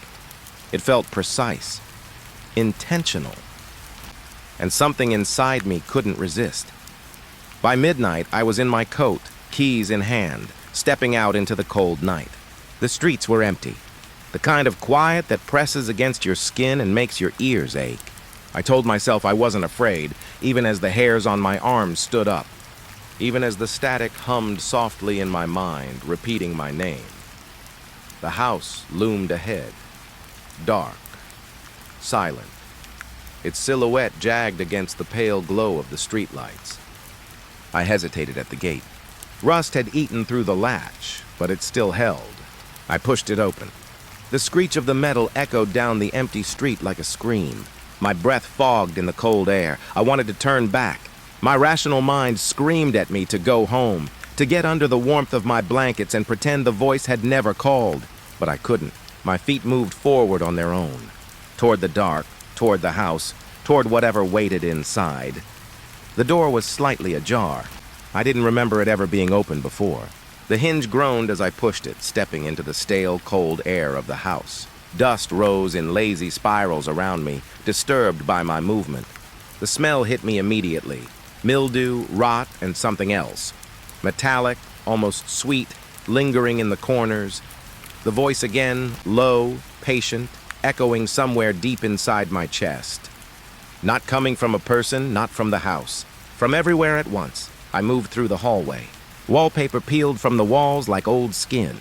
The floorboards moaned under my weight. I could see into the living room, furniture covered in white sheets, outlines blurred in the dim light filtering through grime-streaked windows. Nothing moved. Nothing breathed. And yet, I knew I wasn't alone. A faint sound drew my attention. Footsteps, slow, deliberate, coming from the back of the house. My stomach turned. My hand shook as I lifted it to push open the door at the end of the hall. The hinges whined, the sound too loud in the silence. The room was empty. But on the floor I saw them, footprints. Small, wet, leading toward the basement. And the static in my headset flared, a low buzz that made my teeth ache. The whispers followed the footprints, repeating my name, urging me downward. I almost turned back, almost ran. But curiosity, something stronger than fear, pushed me forward. Down the narrow staircase, the air growing colder with every step. Damp, musty, and heavy, pressing against my chest. My flashlight trembled in my hand. The beam caught on the walls, revealing scratches, deep gouges in the plaster. And then I saw her. Not at first clearly, just a shadow, crouched at the far end of the basement. Still, waiting. My throat went dry. My heartbeat thundered in my ears. I wanted to call out. I wanted to run, but my legs wouldn't move. She looked human at first. Young, pale, eyes wide and dark, staring directly at me. But there was something wrong, something unnatural in the tilt of her head, the way her body seemed to shift slightly, too fast, too fluid. The whisper of my name came again, and I realized it wasn't the voice on the phone anymore. It was her. She was speaking it. My mind screamed at me to turn back.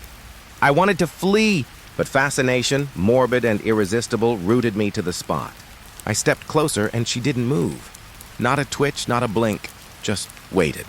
The air between us felt thick, viscous, like swimming through cold syrup.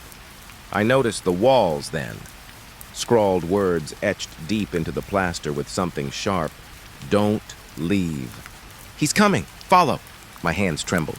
The flashlight shook, casting jittering shadows. The whispers layered over themselves now, multiple voices repeating my name, fragmenting into words I didn't understand but felt deep in my chest. I wanted to leave. I tried. But the basement door slammed behind me with a force that rattled the windows above. My pulse spiked and I stumbled back. The shadow of the girl stretched impossibly long along the wall, her head tilting in ways that should have been impossible. Then I saw it.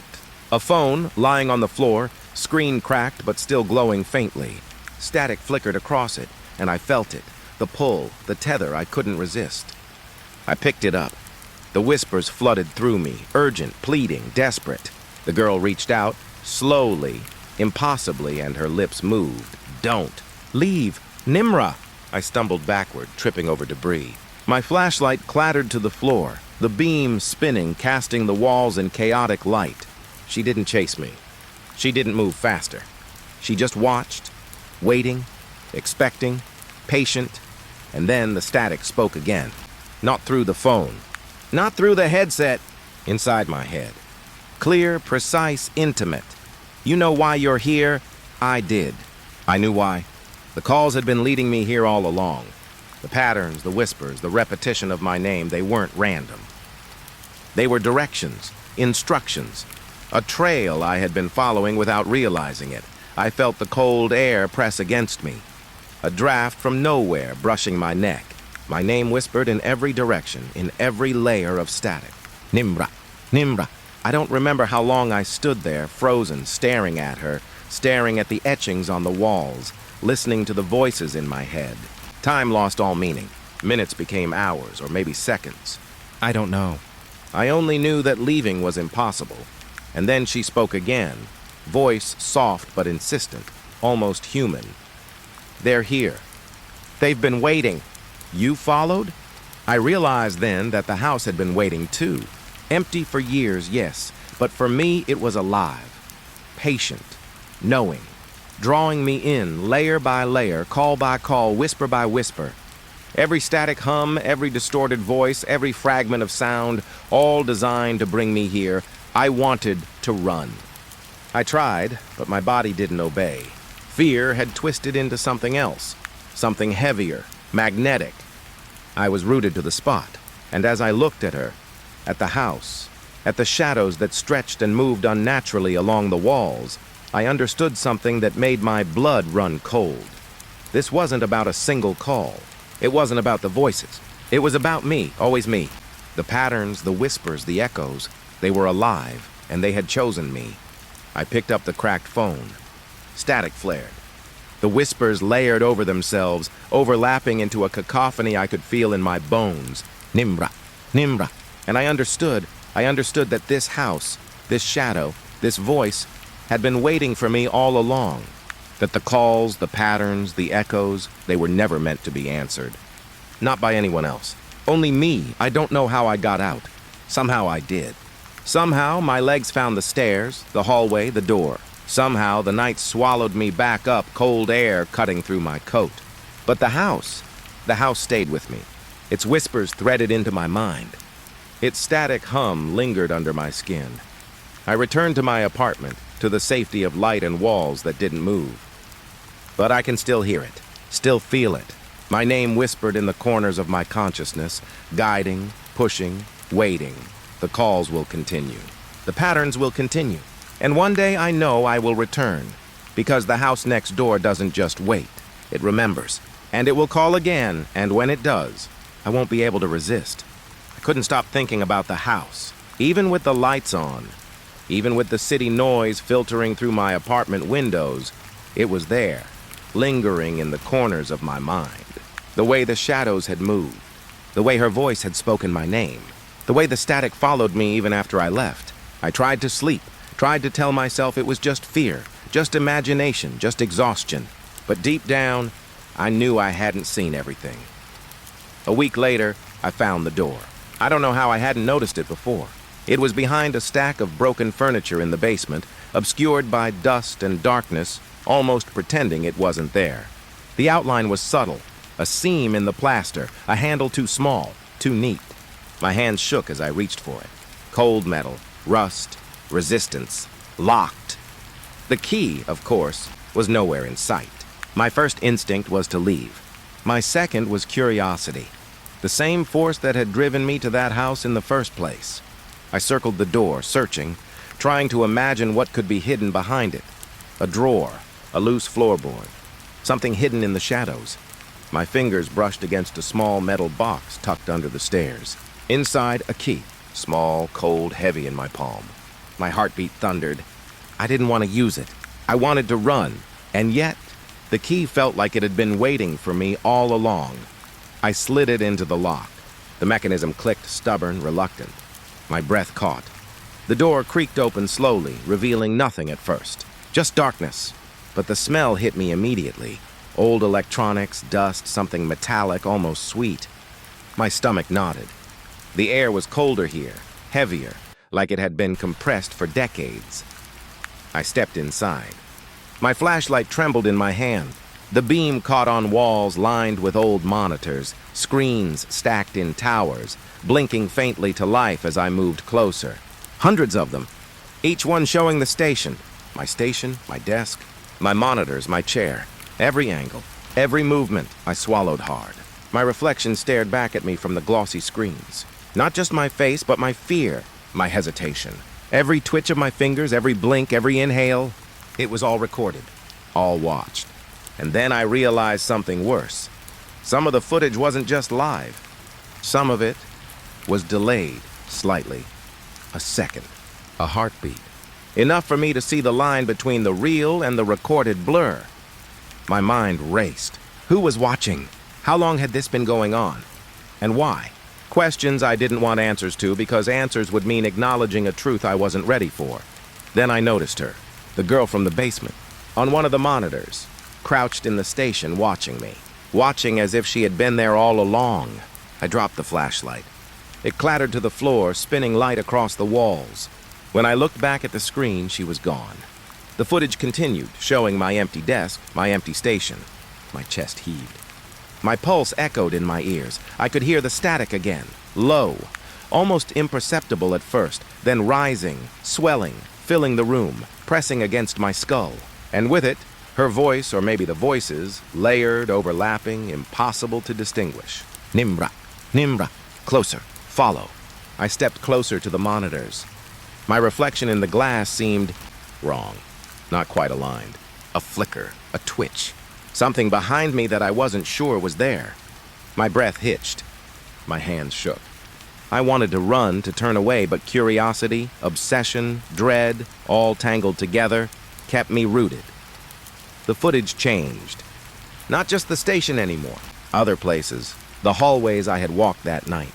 The empty streets. My apartment. My bedroom. Each feed flickered, static washing over it in waves, but always showing me, following me, observing me. I realized then that the whispers weren't just in my head. They were here, in this room, threaded through the electronics, through the screens, through the very air. And they weren't just watching, they were waiting. They had been waiting. A monitor blinked differently. A new feed, a close-up of the basement door. The key in my hand, my flashlight on the floor. And there, just past the door, the shadow. Not the girl this time. Something taller, darker. It moved in jerks, not smoothly. Angles too sharp to be human. I felt it in my chest before I saw it. Pressure, like the air had grown thick, heavy, alive. I stumbled back. My flashlight beam caught on the wall, swinging wildly, revealing more monitors. Each one showed me, from different angles, some of them impossible. One from inside my skull, maybe. One showing the key turning in the lock before I had even found it. The line between what was real and what was recorded shattered, and I felt nausea twist my stomach. The whispers layered over themselves now, urgent, commanding. Nimra, closer, open, watch. I pressed my hands to my ears, but the sound penetrated anyway. Inside, outside, everywhere. I could feel it crawling beneath my skin, pressing against my rib cage. Then a monitor blinked again, the feed from my station. But now someone or something was sitting in my chair. My chair at my desk, my headset, my monitors. I froze. The figure didn't move. Just sat, watching, waiting. Static hummed louder, buzzing in my teeth, in my eyes. My knees buckled. I wanted to scream, but my voice felt trapped in my throat. The girl's voice, or maybe mine, twisted, echoed through the static. Don't leave. Not yet. Not until you see. I forced myself to move closer, to see, to understand. The key in my hand felt like it weighed 100 pounds. Each step toward the wall of screens made my head spin, the hum louder, pressing deeper into my mind. Then the screens shifted, not live anymore, delayed, manipulated. I saw myself at the station, answering calls, logging incidents, everything I had done over the past week. But in the footage, my reflection twisted. My movements were slightly off. My head turned at impossible angles. My eyes flickered. My own face looked back at me, and I didn't recognize it. A monitor flashed.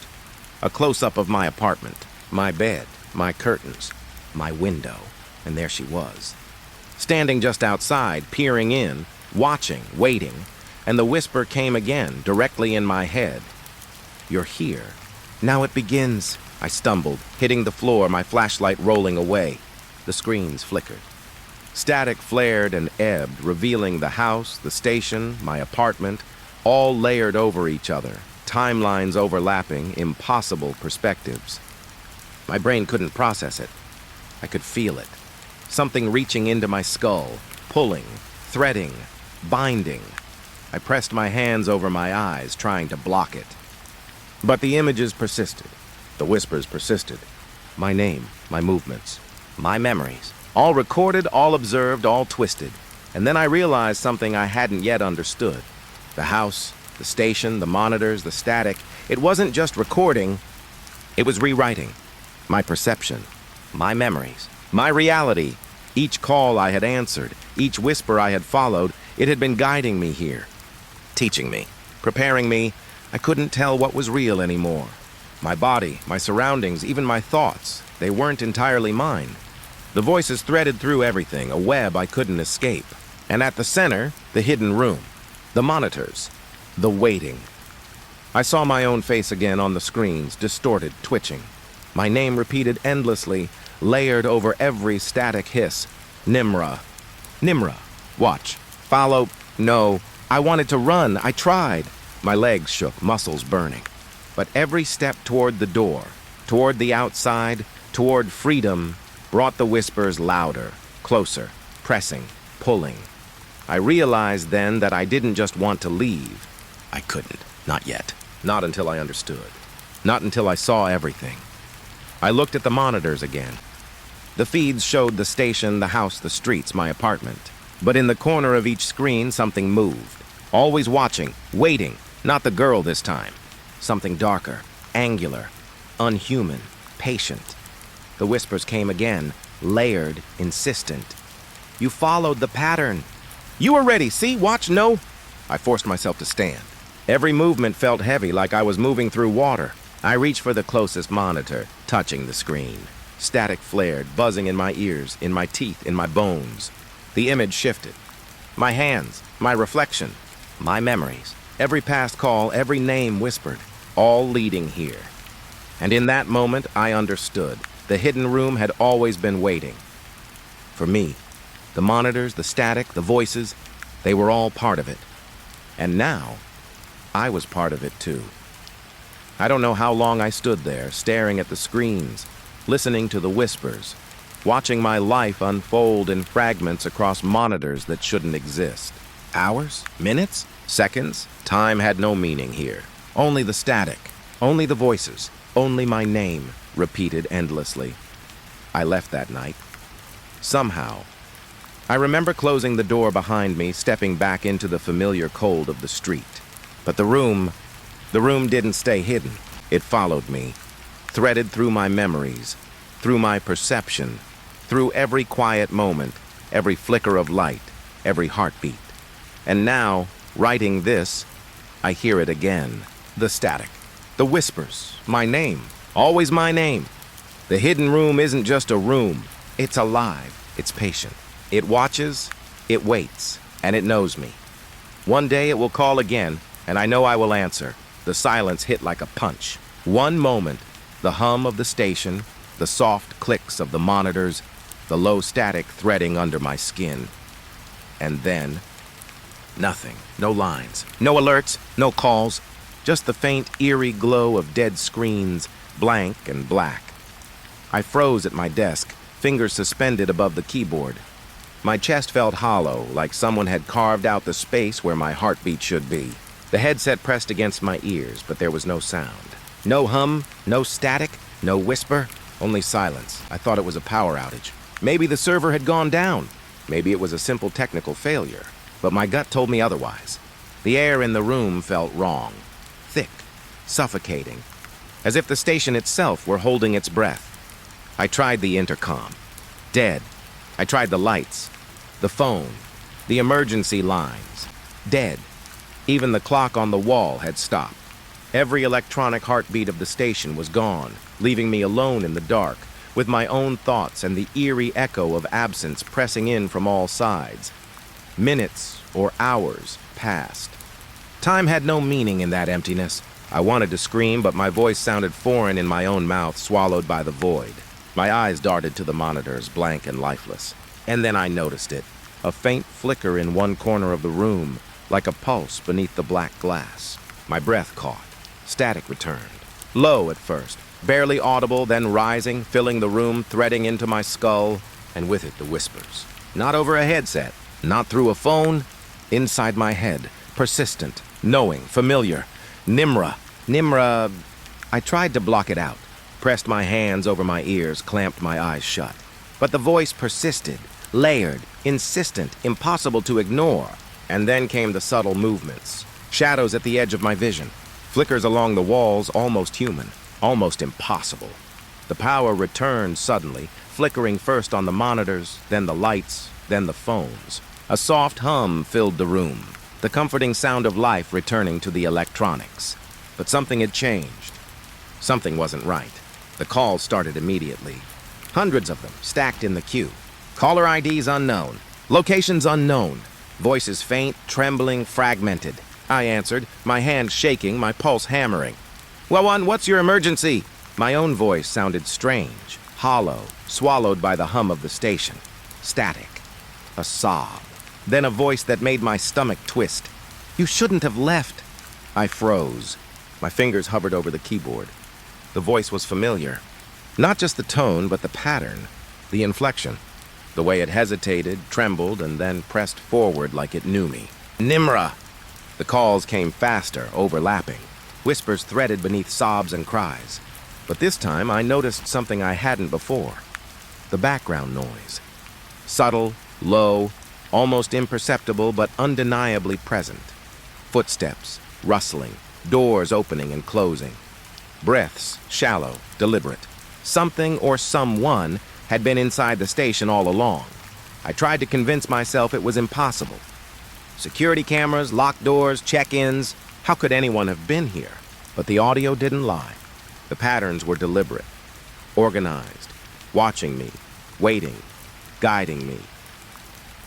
The first call I answered after the outage was brief. Static at first, then a voice. Closer. She's here. My stomach lurched. I scanned the room. Every corner. Every shadow. The monitors reflected the station back at me, but the angles were off. Too many, too precise. Some perspectives I shouldn't have had access to. Someone, or something, was observing me from every vantage point. I began logging every call, every whisper, every pause, every inflection. Each one carried the same message, repeated with subtle variation. Nimra. Watch! Follow! He's close. Hours passed, or maybe minutes. I had lost all sense of time. The whispers persisted, threading into my thoughts, echoing in my mind. Each call seemed to pull me deeper, pressing against my perception, my memory. Some calls spoke directly of events I had only thought in my own head, memories only I knew. How could they know? How could it know? Then I noticed it in the background of one call. A shadow moving across the office. Slow, deliberate, almost human, almost wrong. It wasn't captured by the cameras, but it was there in the audio, the soft scrape of shoes, the faint sigh of breath, a whisper not meant for the line. Here, Nimra! Closer. I stood, my chair scraping against the floor, my pulse hammering. Every instinct screamed at me to leave, to run, to abandon the station, but something stronger held me in place. Curiosity, dread, obsession, all tangled together. I needed to know. I needed to see.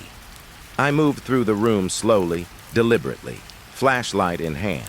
Shadows twisted unnaturally in the corners. Monitors flickered with images that didn't match reality. Empty desks, doors slightly ajar, corners where no one could be. And yet I felt it. Presence, breathing, watching, following. Another call came through. I answered automatically, fingers trembling. The voice was soft, almost intimate. You thought it was gone. You thought you were alone, but we never left. My hands shook as I typed. Every word, every hesitation, every whispered syllable logged. The voice trembled with urgency, panic, familiarity. The pattern was clear now. The whispers, the static, the calls, they weren't random. They weren't accidental. They were instructions, directions, guidance, or perhaps warnings. I noticed another detail I had missed before. The calls weren't just audio. They were layered with subtext. Tiny variations in pitch, timing, rhythm. Pauses that weren't natural. Breaths in between words that didn't belong to the speaker. Someone or something was embedded in every line, threading through every syllable, shaping me. The next call made me realize the truth. You can't leave. You never left. We've been inside all along. The words were deliberate, crystalline, impossible to ignore. My stomach twisted, bile rising in my throat. I scanned the station. Every door locked, every hallway empty, every monitor flickering. And yet, I could feel it, pressing against my skin, sliding along the walls, breathing in the vents, watching me, waiting, patient, infinite. I tried to leave. I tried to step toward the exit, toward the familiar streetlights outside, but the whispers followed inside my head, under my skin, through my pulse. Nimra. Stay. See. No. I realized then that leaving wasn't an option. Not tonight, not ever. Not if I wanted to understand. Every line, every call, every thread of static had led me here. It had been guiding me, preparing me. And now, with the station alive again, I could see it. I could feel it. The presence that had been inside all along. The calls became urgent, faster, overlapping, distorted, voices layered over each other, repeating my name, my thoughts, my fears. Some whispered instructions. Others just repeated fragments of memory I had thought private, secret, mine alone. I collapsed into my chair, hands over my ears, trying to drown it out. But the whispers didn't stop. They never stopped. They filled the room, filled my head, filled me. The static became a pulse, a heartbeat, a living thing pressing from all sides. I noticed something else, subtle, almost imperceptible at first. The monitors were alive in a new way. Images shifted. Angles changed. Footsteps appeared and disappeared. Shadows stretched impossibly long, receding and advancing at the edge of vision. Some screens showed events before they had happened. Others showed impossible reflections. All of them watching, waiting, knowing. The phone rang again. A sharp, urgent ring, cutting through the hum of the monitors and the static. I answered. What's your emergency? I whispered, voice trembling, static. Then a low, deliberate whisper. We've been inside all along, watching, waiting, guiding. Now you know. Now you see. Now it begins. I dropped the headset. My hands shook. The monitors flickered, showing me not only the station, but the house, the streets, my apartment. Every place I had been. Every movement, every breath, every thought. Recorded, observed, manipulated. And in the background, always, the shadow, the presence. Watching me, waiting, patient, infinite. I realized then, with a sickening clarity, that the station, the calls, the static, the monitors, they were never tools. They were traps, lessons, warnings, invitations. And I had accepted. I had followed. Step by step, call by call, whisper by whisper. The voices swirled inside my head, louder now, layering over themselves, repeating my name, my memories, my thoughts. Nimra! Nimra! Closer. Follow. No. I wanted to run. I tried. But my legs felt heavy, unresponsive. The whispers pressed against every nerve, every synapse, every corner of my mind. I understood then that leaving wasn't just impossible. It wasn't allowed. Not yet. Not while the pattern was still unfolding. I looked at the monitors again. Faces, shadows, movements I hadn't noticed before. Twitches, subtle gestures, angles impossible for any human to have captured. And always in the background, the presence, watching, waiting, patient, knowing. I sat back in my chair, exhausted, trembling, heartbeat hammering. The static hummed in my teeth, in my skull, in my chest. The calls continued, overlapping, layering, weaving into a tapestry I couldn't unravel. And somewhere, deep beneath it all, I knew the truth. I was never alone. I had never been alone. Whatever had been inside the station all along, it was still here. And it always would be. I don't know how long I sat there. Minutes? Hours? Time had lost all meaning. Only the whispers remained, threading into my consciousness, pressing into my thoughts, shaping my perception. My name repeated endlessly. Nimra! Nimra! The line is dead, but it never was. And I know it never will be. It was late. Too late for anyone to be out. But that's never stopped people from needing help. The radio crackled softly in the dark of the station, a low hum against the hum of my own heartbeat. My name was called over the air, but not by anyone on the other end. Just the familiar, lonely static that comes with working the graveyard shift. I had been on the road for hours, the headlights cutting through the mist like blades. The night felt heavier than usual, pressing against the car, against my shoulders. I had no one behind me, or so I thought. But the moment I heard it, the soft, deliberate thump of footsteps, something in my chest tightened. At first, I told myself it was the tires on the gravel, my own imagination echoing in the dark. I tried to focus on the radio, on the mundane reports, abandoned houses, barking dogs, the occasional car breakdown. But the steps didn't stop. They followed me just behind the trees lining the road, just behind the shadows cast by the dim streetlights. Always a pace slower than mine, deliberate, waiting. I glanced in the rearview mirror. Nothing. Empty road. The fog rolled in heavier, the beams of the headlights struggling to cut through it. Still, the steps continued, or at least I thought they did. Sometimes in the corners of my ears, I could swear they were there, soft, scraping along the asphalt, along the edges of the woods. I radioed dispatch, my voice tight. All quiet on your end? Any reports of anyone out near Oak Ridge Lane? Silence. Just the crackle of static. Negative, Sheriff. Nothing. I cursed under my breath. Told myself I was tired. Old nerves, maybe. Too many hours behind the wheel. Too many nights staring into the dark. But the feeling didn't leave. My pulse thrummed, slow and uneven, as if the night itself were tapping against my ribcage. Then I heard it again. Footsteps. Closer. My stomach dropped. I wasn't imagining it. Something was there. Something unseen, deliberate. I could feel the heat of its presence. The way it followed every turn I made, every sway of the tires. I stopped the car at the edge of a clearing. Headlights on, scanning the tree line, my flashlight poised in my hand. Nothing.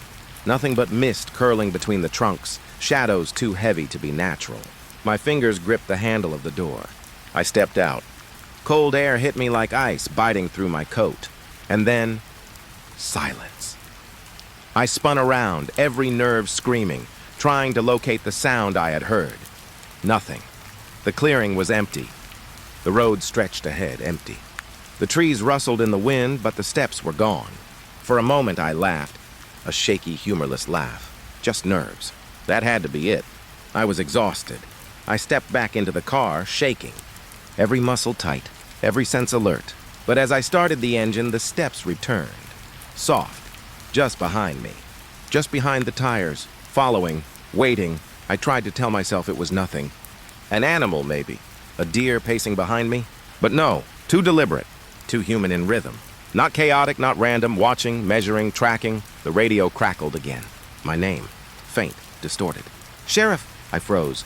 Heart hammering. I reached for the microphone. This is the sheriff. Who's that? Static answered me. And then a whisper. Not over the air, not coming through the speaker. Right in my ear. Sheriff. I spun around, gripping the flashlight tighter. The beam cut through the mist, dancing across the trees. Empty. Only empty. And yet the sound persisted. Behind me, closer, just out of reach. I started walking the edge of the clearing, flashlight sweeping. The radio dead now, my breath loud in my own ears. Every step I took was mirrored by a sound that wasn't mine. Footsteps, soft, deliberate, patient. Matching my pace, I called out again, voice breaking. Hey, whoever's there! Silence. The fog thickened. My flashlight flickered, catching glimpses of movement that weren't there, or maybe were. Shadows that twisted unnaturally. My pulse thundering, my mind racing. Every story I had ever heard, every cold case, every late-night call, it all came rushing back. The ones where people said they felt eyes on them, but found no one. The ones where the night held more than just darkness. I moved toward my car. The steps followed. I could hear them behind me, just behind me, always. The sound of sneakers scraping the gravel, or boots, I couldn't tell. But it was real. Too real to be imagination. I got to the car, slid in, locked the doors. The steps paused. Just outside, watching, waiting, I gripped the wheel, knuckles white. The radio crackled faintly, and then a distorted voice. "Sheriff."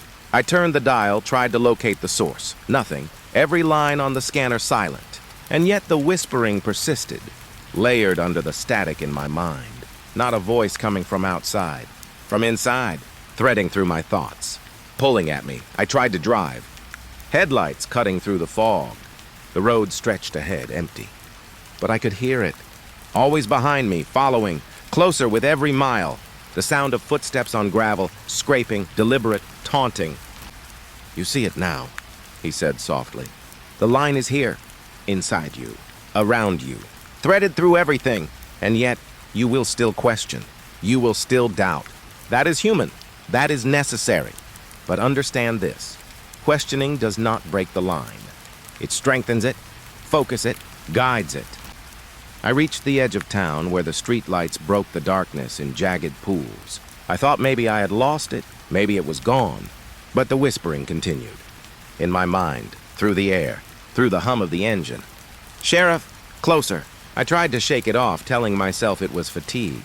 The isolation. The long hours. That made sense, right? It had to. But the footsteps didn't obey reason. They followed. They matched my pace. They waited for me to pause, to breathe, to falter. I stopped at the intersection near the old church. The steps stopped too, perfectly in sync with me. My heart froze. I reached out, touched the door. Locked. Safe. I told myself I was safe. But even as I sat there, engine idling, headlights painting the foggy street, I felt it. Something there. Watching. Breathing. Waiting. The radio crackled again. Faint. Distorted. And then the voice. "You see me, Sheriff. You hear me? I've been here all along." I spun, flashlight cutting through the mist. Empty. Nothing. And yet, I could feel it. Presence. Cold. Patient. Unyielding. Impossible to ignore. I tried to reason, to force logic into the moment. Maybe it was someone hiding, someone playing a cruel game. But deep down, I knew it wasn't human. Not like this. Too deliberate. Too patient, always waiting, always close, always unseen. I drove the rest of the way to the station, lights painting shadows across empty roads, my pulse echoing in my ears. Every turn, every stop, every pause, the footsteps matched me, invisible but undeniable. Always just behind, always watching. By the time I reached the station, the sun had barely begun to chase the fog. The steps had stopped. Or maybe they had just melted into the edges of the morning, fading into the light. I parked, shaking, breath ragged, hands trembling. The quiet of the early day was almost worse than the night. Empty, still, waiting. I walked inside, radio crackling to life, normal voices, mundane calls. And yet I knew. I had felt it, followed it, heard it. The footsteps, the presence, the whispering. Not in the night, not in the fog, but inside me. Threaded through my thoughts, following, waiting, patient, eternal. I tried to shake it, tried to tell myself it was just a call, just a night, just nerves. But even as I write this, I hear it, soft, behind me, in the quiet of the station, my own steps echoing against the walls, and then another set, just behind, just a pace slower, deliberate, patient. I don't know how long it will follow me. I only know it will. The footsteps, the presence, the whisper in the static of my mind. It's here, always here. And one day, I know, I won't be able to outrun it. Because it doesn't make a sound until it wants you to hear it. And I've already heard too much. The morning after the footsteps, I thought I'd caught a break. The fog had lifted. The sun had crept over the hills, spilling gold across the station parking lot. I told myself it was over. A trick of the night, nerves, exhaustion, just a night I'd have to forget. But I was wrong. I stepped outside to check the perimeter, my boots crunching over gravel that still glistened from overnight moisture. The town felt smaller in the daylight, more empty. But then I saw him, a man standing near the edge of the road, ordinary at first glance, jeans, jacket, hat low over his eyes. But there was something about him that made my chest tighten. Familiar, wrong, the way he stood, patient, deliberate, waiting, watching. "Sheriff," he said, voice low but clear, deliberate. Not over the radio, not like a prank call. Right there. "My name," I froze, my gut twisted. "Do I know you?" I asked, even though I felt certain I shouldn't. He tilted his head slightly, just enough to catch the sun in his eyes. And then he smiled. Not a friendly smile, not a human one, but precise, calculated.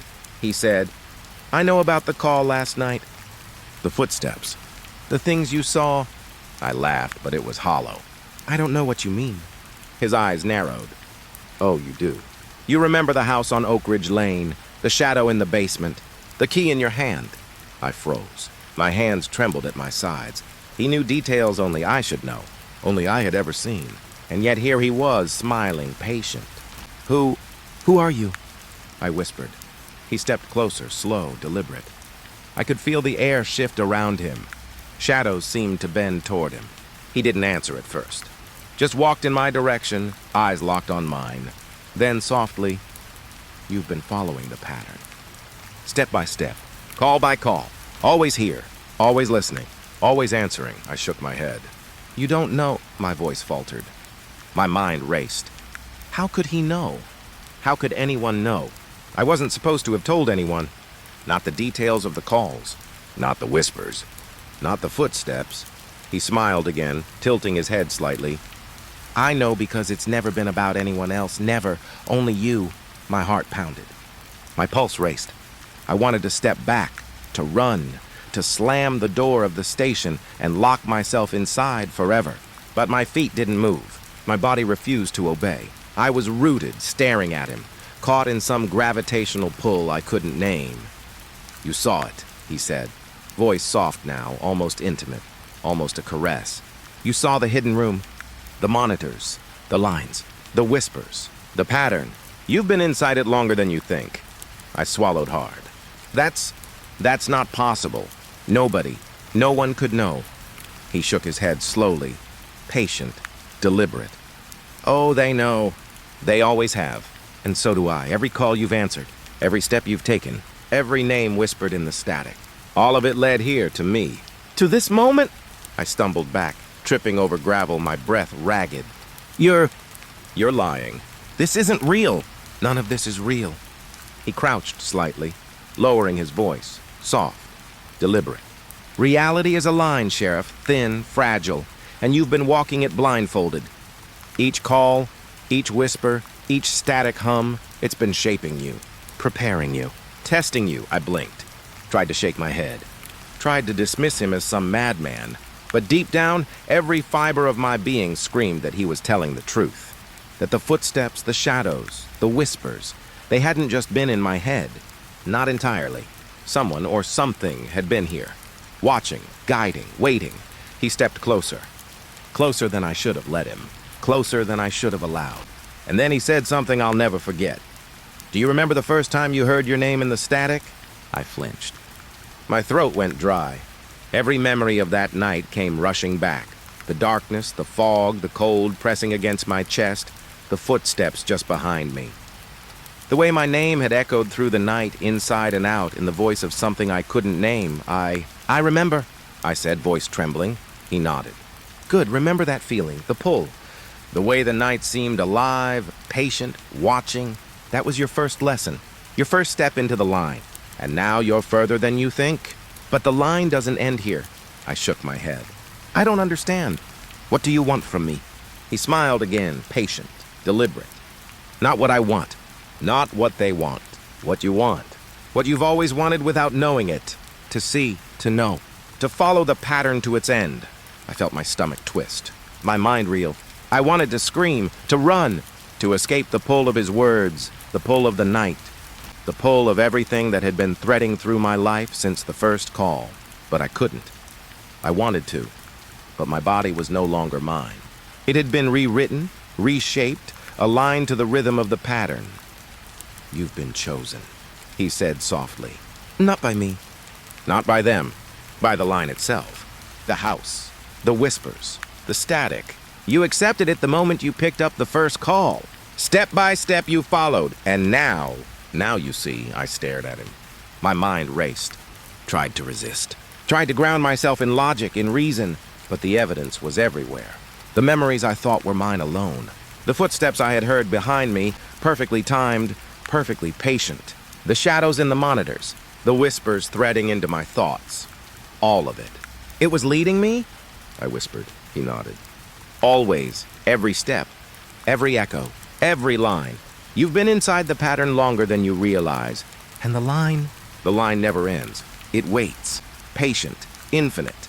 And now, it's closer than ever." I shook my head, tried to deny it, tried to push the thought away. But deep down, I knew he was right. Every call, every whisper, every shadow, it had been guiding me here. To him, to this realization, to this understanding. He stepped even closer, and I felt the air shift around him. Shadows bent. Light faltered. The world itself seemed to pause, waiting for me to accept or resist. And I realized that resisting was no longer an option.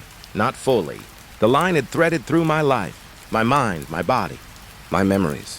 I was already part of it. I felt panic rising, twisting my stomach into knots. And if I refuse? If I turn away? He shook his head slowly. "The line doesn't care." The line continues. "With you, without you." But refusing, resisting, will only make the path harder, slower, painful, confusing. And yet, it will still wait. Patient, always. I stumbled back, trying to ground myself in the ordinary. Tried to remember the roads I patrolled, the calls I answered, the empty streets of Oak Ridge. Tried to remember sunlight, warmth, normalcy, but the edges of my mind frayed. Memory and imagination twisted together. Shadows of events I had seen and events I had only imagined merged. The line between what was real and what wasn't dissolved like mist. "You understand, don't you?" he asked softly, eyes locked on mine. "You know that reality is fragile. That what you saw last night? And the night before. And the night before that? It was shaping you, preparing you, watching you, testing you." I swallowed hard, my throat dry. I think I understand." He smiled, patient, deliberate. "Good, because understanding is the first step. Following comes next, and the line never ends." I felt the pull then, subtle, insistent, inside my mind, inside my chest, threading through my bones. Not just him, not just the pattern, not just the whispers, but everything. The shadows, the static, the footsteps, the house, the monitors, the calls, all of it threading together, leading me forward, deeper into something I couldn't yet name, couldn't yet comprehend. I wanted to step back, to run, to deny, but the pull was stronger. The line had me, threaded through me, patient, infinite, waiting. And then just as suddenly as he appeared, he was gone. No footsteps, no sound, no shadow, only the empty street stretching ahead, sun glinting off the pavement, ordinary, mundane. I stood there, chest heaving, mind reeling, trying to anchor myself in the daylight, in the normal, in the world I thought I knew. But deep down, I knew it wasn't gone. The line wasn't gone. The pattern wasn't broken. The whispers, the shadows, the presence, all still waiting, all still patient, infinite. I walked back to the station, head down, hands shaking. Every step felt weighted, measured. The sunlight felt wrong, too bright, too sharp, like it was trying to expose me, to strip away the safety of the night. And I knew without a doubt that when darkness returned, the line would be waiting, watching, threading, shaping, and I would follow it. Because I had no choice. The line had me. I started noticing it after the last call. The night had been quiet, too quiet. No static, no whispers, just the low hum of the station and the faint buzz of fluorescent lights overhead. I told myself I was exhausted, that my mind was fraying after too many long hours. But the reflection in the monitor caught me off guard. At first I thought it was just a trick of the screen.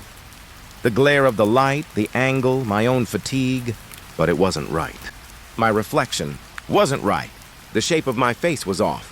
The eyes too wide, too dark, like shadows pooled in the corners. The mouth? Too slack, twisted in a way I hadn't remembered smiling. I rubbed my eyes, blinked hard, looked again. Same thing, not a reflection. Something else.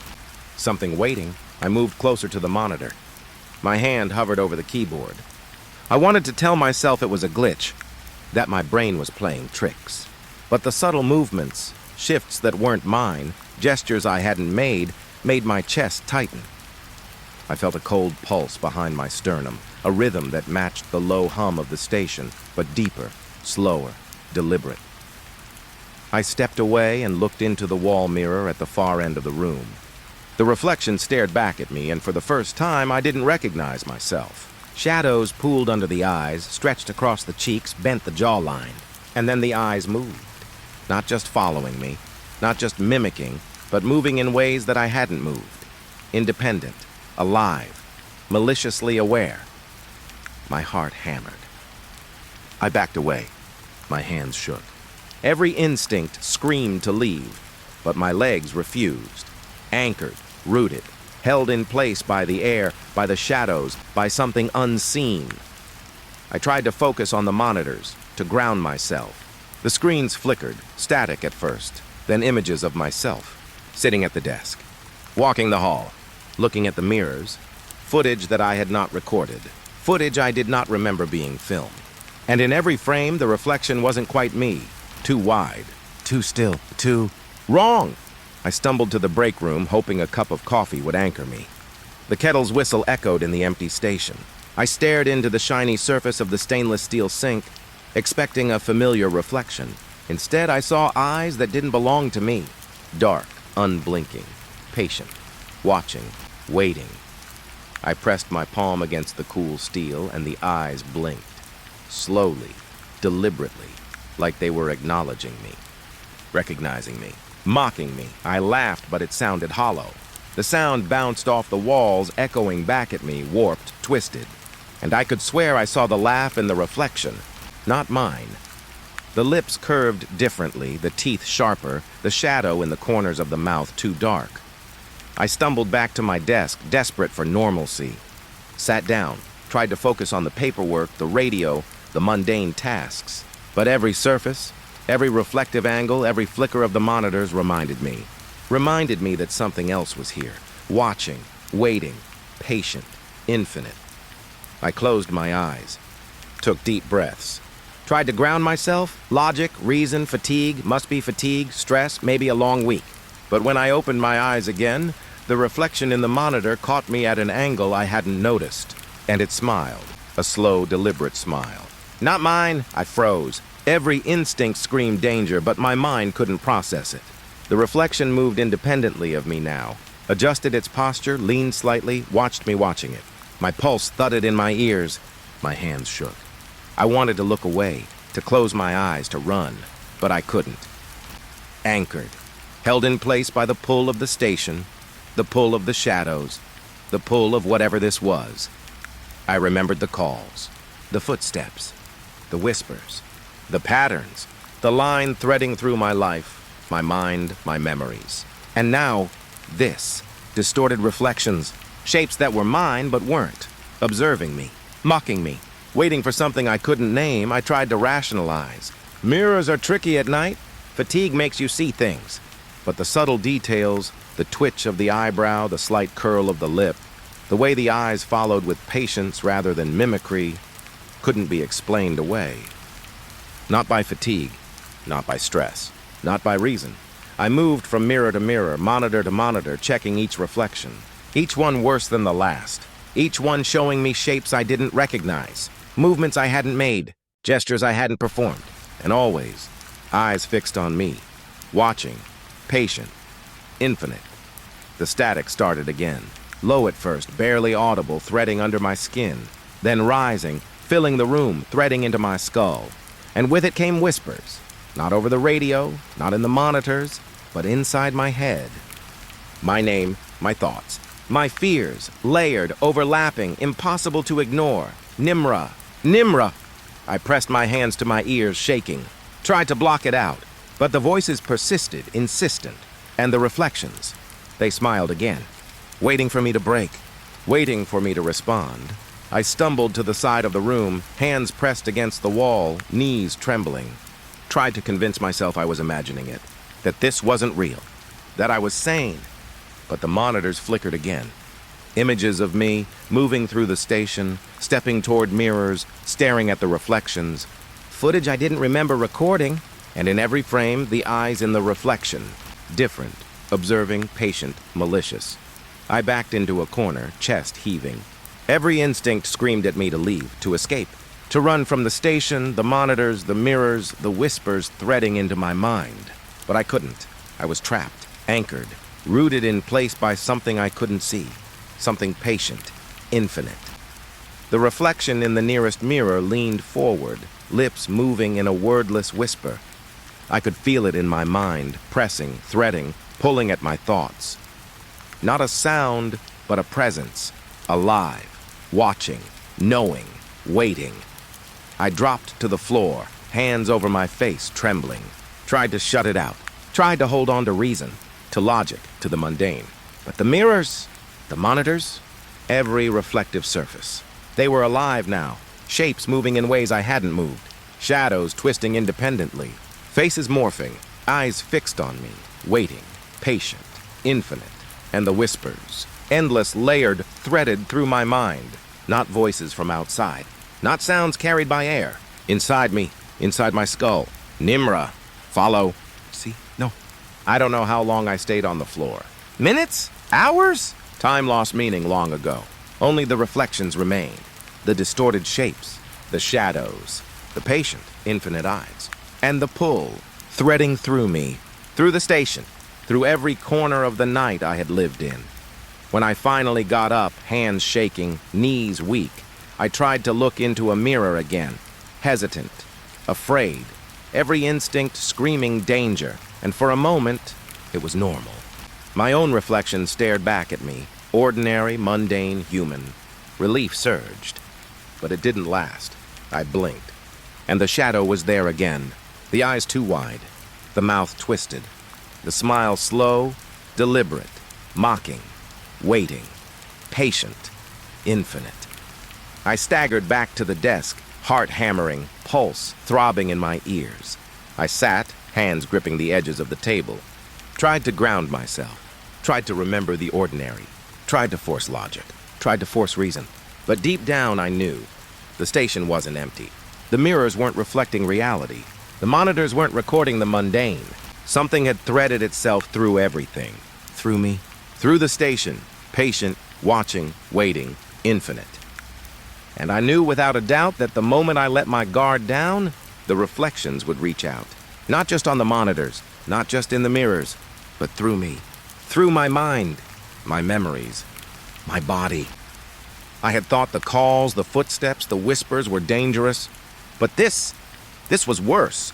This was the line between me and reality itself, bending, twisting, dissolving. The pull threading through everything, patient, infinite, waiting for me to break.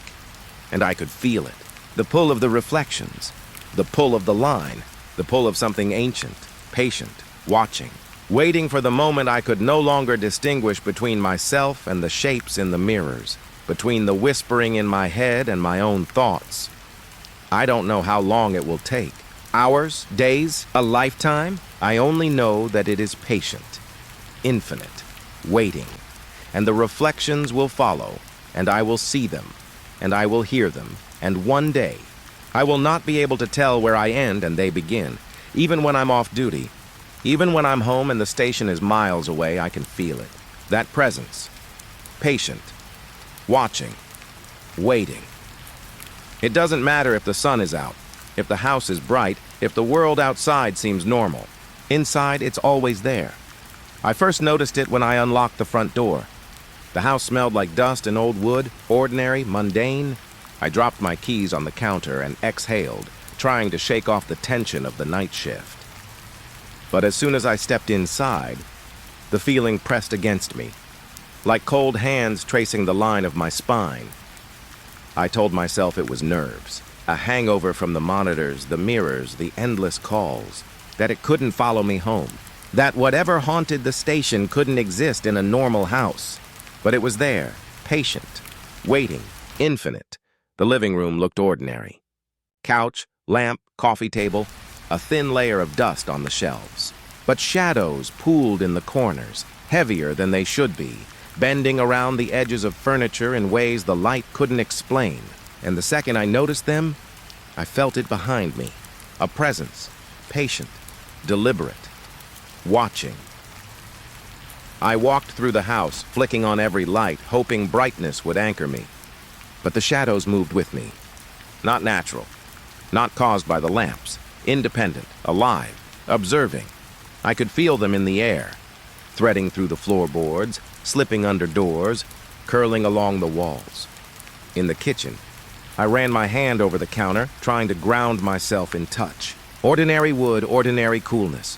But even as I held the surface, I felt it. Behind me, always behind, patient, waiting, a subtle pressure in the back of my mind, threading into my thoughts. I tried to distract myself. Television, music, anything. But the sound only highlighted the silence that existed beneath it. A silence that hummed in the air, vibrating in my chest, reminding me that the house had never been empty, that it had never been mine. I went upstairs, footsteps light but deliberate, trying to convince myself the house was just a house. But as I reached the landing, I noticed the shadow again, standing at the edge of the stairwell, pooling around the banister. Not moving, not breathing, but watching. Waiting, patient, infinite. I froze, heart pounding, chest tight. My mind raced, recalling every call, every step at the station, every monitor, every mirror. And now it was here, in my home. The line threading through my life, following me, waiting, watching, patient, infinite. I tried to shake it off, telling myself I was tired, overworked, overstimulated, but my hands trembled. My pulse thudded. Every instinct screamed danger, and deep down I knew I had never been alone. Not at the station. Not at home. Not ever. In the bathroom, I flicked on the light and stared into the mirror. My reflection looked normal. Too normal. I reached out, tracing the edge of the sink, feeling the cool porcelain, trying to ground myself. But I could feel it behind me. A pressure, subtle but insistent. Waiting, patient, infinite. I turned quickly, expecting someone, something, nothing, empty hallway, yet the feeling remained, crawling along my spine, threading into my thoughts, whispering in ways I couldn't name. I tried to sleep, laid down in bed, pulled the covers tight. The room looked ordinary, moonlight spilling through the curtains, shadows soft, harmless, but I could feel it pressing from the corners, from under the bed, from the space between the walls, watching, patient, infinite. I tried to close my eyes, tried to imagine the normal, the mundane, the safe. But the whispers began. Not voices, not sound in the ordinary sense, but pressure. Thoughts that weren't mine. Impressions, shadows of intent, threading into my mind. You're never alone. Always here, waiting. I bolted upright. Sweat dripped down my back. Heart hammering. The room was empty. The moonlight cast ordinary shadows. But the pressure didn't leave. The presence didn't go. It had followed me home. Threaded through the walls, through the floor, through the air, patient, infinite. Waiting. I got up, pacing, trying to convince myself it was imagination. Fatigue. Overthinking. The station had to stay there. The line had to be there, not here. But every step I took, the house responded. Shadows bent. Corners darkened. Floorboards creaked where no one stepped. I could feel it in the air, watching, patient, infinite. I went downstairs needing distraction. Kitchen, coffee, anything. The house was still ordinary. But the shadows followed, threading along the floorboards, curling around the furniture, pooling in corners. Always there, waiting, patient, infinite. I tried talking to myself, said my name out loud, repeated the events of the station in my head, tried to convince myself I was sane. But the pressure persisted. The whispers grew, subtle threads inside my skull, pressing, pulling, waiting. You can't escape, never alone. Threaded through everything. I felt tears burn my eyes. The house was mine, but it wasn't. The walls, the floors, the ceilings, all felt alive now, threading around me, shaping the air, the light, the shadows. The presence was patient, infinite, waiting, and I couldn't see it, couldn't hear it. But I knew. I had always known. I tried leaving, door, car, drive, anywhere. But even as I stepped outside, the pressure followed. Not physical, not sound, but threaded into the air, into my thoughts, into the line that had threaded my life since the first call. Waiting, patient, infinite. I drove aimlessly. Streets empty, morning sun spilling over the town. And yet, I felt it, behind me, threading through the lines of light, pooling in the corners, pressing at the edges of the world. Waiting, patient, infinite. I went back home. Tried to convince myself the line was at the station, the monitors, the mirrors. That home was safe. But as soon as I stepped inside, I knew. The house had always been part of it. Always patient, waiting, infinite. Threaded through every corner, every shadow, every breath. I tried cleaning, moving furniture, turning on every light. The shadows bent. The corners darkened. The floorboards whispered beneath my steps. The presence was there, watching, patient, infinite, waiting for me to break, to falter, to acknowledge it. I tried sleeping again. Laying down, pulling the blankets tight, moonlight spilling through the curtains, shadows soft and ordinary, but I could feel it. Pressing from the corners, from under the bed, from the space between walls, watching, patient, infinite. Every noise made me flinch. Every creak of wood, every hum of the refrigerator, every whisper of wind outside, threaded, deliberate, patient, always waiting. I couldn't escape it. Not in my home. Not outside. Not anywhere. I tried grounding exercises, breath, counting, repeating my name, focusing on the ordinary. But it didn't matter. The line had threaded through everything. My home, my mind, my body, patient, infinite, waiting. I realized something that night. The presence didn't need to show itself to frighten me. Didn't need to make noise. Didn't need to appear in mirrors. It only needed to exist. Threaded, waiting, patient, infinite. And I would always know. I tried talking, whispering, calling its name. But it answered in silence. In pressure. In the way the shadows pooled and bent. The way the air pressed against me. The way my own thoughts twisted. I felt myself fraying, mind stretched thin across the hours, across the presence, across the line that had threaded my life for months now. Every night at the station had prepared me for this. Every whisper, every distorted reflection, every shadow had trained me to understand that I would never be alone. And I wasn't. Not for a single moment. Not here, not there, not anywhere. The presence was patient, infinite, waiting. Threaded through the walls, through the air, through the very line of my life. I curled up in bed, blankets tight, shivering. Eyes wide, heart hammering. I couldn't escape. The house was alive now. The shadows were alive. The line threaded through everything, patient, infinite, waiting. Sleep came, shallow and fitful, and in dreams I could hear the whispers. Not voices, not words, but threads of thought, pressure, waiting, never alone. Always here, threaded through everything. I woke, morning light weak in the curtains, shadows soft, the house ordinary again.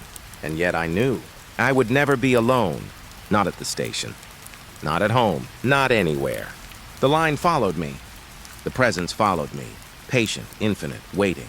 I got up, took a breath, tried to anchor myself in the ordinary. But even as I made coffee, even as I listened to the mundane hum of the refrigerator, I could feel it. Always there, waiting, watching, patient, infinite. And I knew without a doubt that the night would return, and with it the presence would be patient, infinite, waiting, threaded through every corner, every shadow, every breath, every thought. I would never be alone, not for a single moment, not ever. I don't know when the highway started to feel wrong.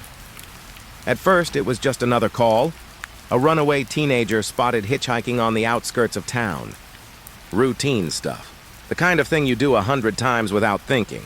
But As I followed the dotted lines into the distance, something about the asphalt and the silence started gnawing at the edges of my mind. The radio crackled once, static, then nothing. I adjusted the volume, thinking it was just interference from the hills, but even when I fiddled with the dials, the station refused to come back. The world outside the windshield felt softer somehow, like it had lost its edges. Trees leaned closer to the road, shadows stretching unnaturally long across the lanes. I shook my head, telling myself I was imagining it. Long shifts do that to you. Make everything feel off balance. I glanced at the rearview mirror. Nothing but black. No other cars. No headlights. Not even the faint glow of distant towns. I should have noticed earlier that the road behind me wasn't the same as the one I'd come from, but I had been focused on the GPS, focused on catching whoever this runaway was. But the map on my screen was looping. The highway curved around in impossible ways. Every turn I took seemed to bring me back to the same patch of cracked asphalt, the same dead trees leaning like skeletons. I reached for the radio again, a nervous tick I didn't realize I had developed, and pressed the microphone. Unit 5? Anyone out there? My voice sounded small, swallowed by the night. Silence.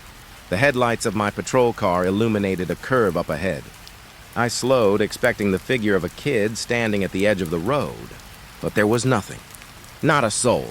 Only the road, wet from a rain I didn't remember, glistening under the halo of my lights. My pulse started to pick up. I thought I could feel it thumping in my ears, as if the highway itself were listening. I told myself to stay calm. Keep driving. This was just a stretch of empty highway. Maybe the kid had gone further up. Maybe they'd crossed into some small dirt road I couldn't see. But as I followed the bends, each turn felt familiar in a way it shouldn't have. Signs I passed earlier were now ahead of me. Mile markers repeated themselves. The numbers didn't make sense. I slammed the brakes once, hard, gripping the steering wheel like it was the only thing keeping me tethered. My own reflection stared back at me, pale, wide-eyed, sweat forming at my hairline. The radio crackled again. Just a whisper this time, static blending into what sounded like a voice. I leaned closer, straining to hear. "Help!" My stomach nodded. There was no one around, just me. I flicked the siren switch on and off, praying the noise would shake me out of whatever this was. The faint hum of the engine, the whining brakes, the tires against asphalt, they all felt wrong, like they were slower than they should be, dragging behind reality. The night thickened, pressing in from all sides. I tried to call dispatch. My phone was dead. My radio was dead. Everything that connected me to the world outside that highway was gone. My heartbeat thudded loud enough to drown out reason. I could almost hear it echoing in the hills, in the darkness that had no end. I took another curve and froze. The same curve I had passed a dozen times already. I could see the same dead tree with a branch bent sharply to the right, like a claw reaching for the car. The headlights caught something on the side of the road. A figure? I squinted, trying to make it out. Then it moved. Not like a person. Not like anything that belonged in the world. It shifted too quickly.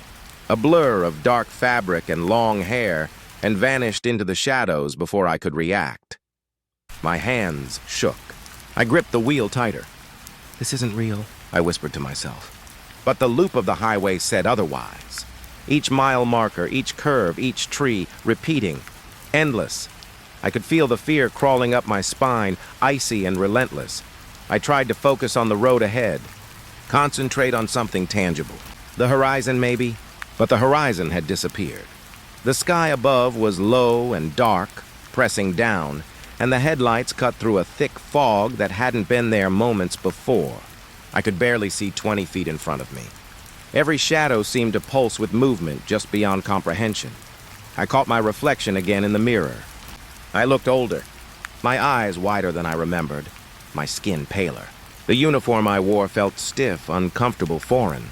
The badge on my chest shimmered strangely in the dim light, like it wasn't really metal anymore, but some kind of dark, oily substance. I tried to blink it away, but the image stayed. Another figure appeared on the side of the road. This one closer. I could see it was a kid, finally, but their face was wrong, too pale, too still. Their eyes were wide and black, staring through me. I hit the brakes again, skidding slightly on the wet asphalt, and called out, "Hey, are you okay?" The figure didn't move. Didn't breathe. And then, impossibly, I was back at the curve I had passed 20 minutes ago. The kid was gone. The trees leaned closer. The night swallowed the sound of my engine. I gripped the wheel until my knuckles turned white. My mind spun, trying to find some rational explanation. Hypothermia? Exhaustion? Some sick prank? But nothing fit. This road didn't obey the rules of the world I knew. Every mile I drove brought me back to the same point, like a snake eating its tail. And the further I went, the more the darkness seemed to thicken, suffocating, alive. I saw a sign I hadn't noticed before. Faded letters, half covered in moss. Welcome to nowhere. The irony made my stomach twist. Nowhere. That's exactly what this felt like. I tried to turn around, but every exit, every turn, led me back. The patrol car's tires spun, searching for traction, but the road seemed endless, looping, mocking. I remembered my training. Keep calm, breathe, focus, but even the breaths came out wrong, hot and ragged in my throat. I could feel my heart hammering, could almost hear it in the trees. The air around me vibrated with a low hum, subtle but constant. I wanted to open the window, let the night air hit my face, but the switch wouldn't work. The buttons on the dashboard refused to respond, as if the car itself had joined the highway in refusing to obey reality. Another figure appeared in the distance. A shadow this time, taller, moving slower, gliding across the asphalt rather than walking. My stomach lurched. My instincts screamed to drive, to escape. But no matter how fast I pressed the gas, the curves and loops never ended. I felt trapped in a nightmare that refused to resolve, a page I couldn't turn. I began talking aloud just to hear something familiar. Unit 5? Anyone? Dispatch? Anybody? My own voice sounded hollow. I swallowed, dry mouth, and tried to focus on the pattern of the road. But it had none. No progression, no end. Only the stretch of highway endlessly repeating. The figures grew closer, then faded, then reappeared elsewhere. Sometimes there were 2, sometimes 10. Faces, faceless shadows, everything between. And always the same trees, bent like they were leaning in to whisper secrets I couldn't hear. The wet asphalt glimmered under my headlights, reflecting shapes that weren't there. I blinked, rubbed my eyes, convinced my mind was breaking, but nothing changed. Time became meaningless. Minutes stretched into hours, or maybe seconds. I don't know. I lost track. Every loop of the highway felt like a heartbeat pulsing around me, inescapable. And then, just as suddenly as it began, the figures vanished. The road cleared. The fog lifted slightly.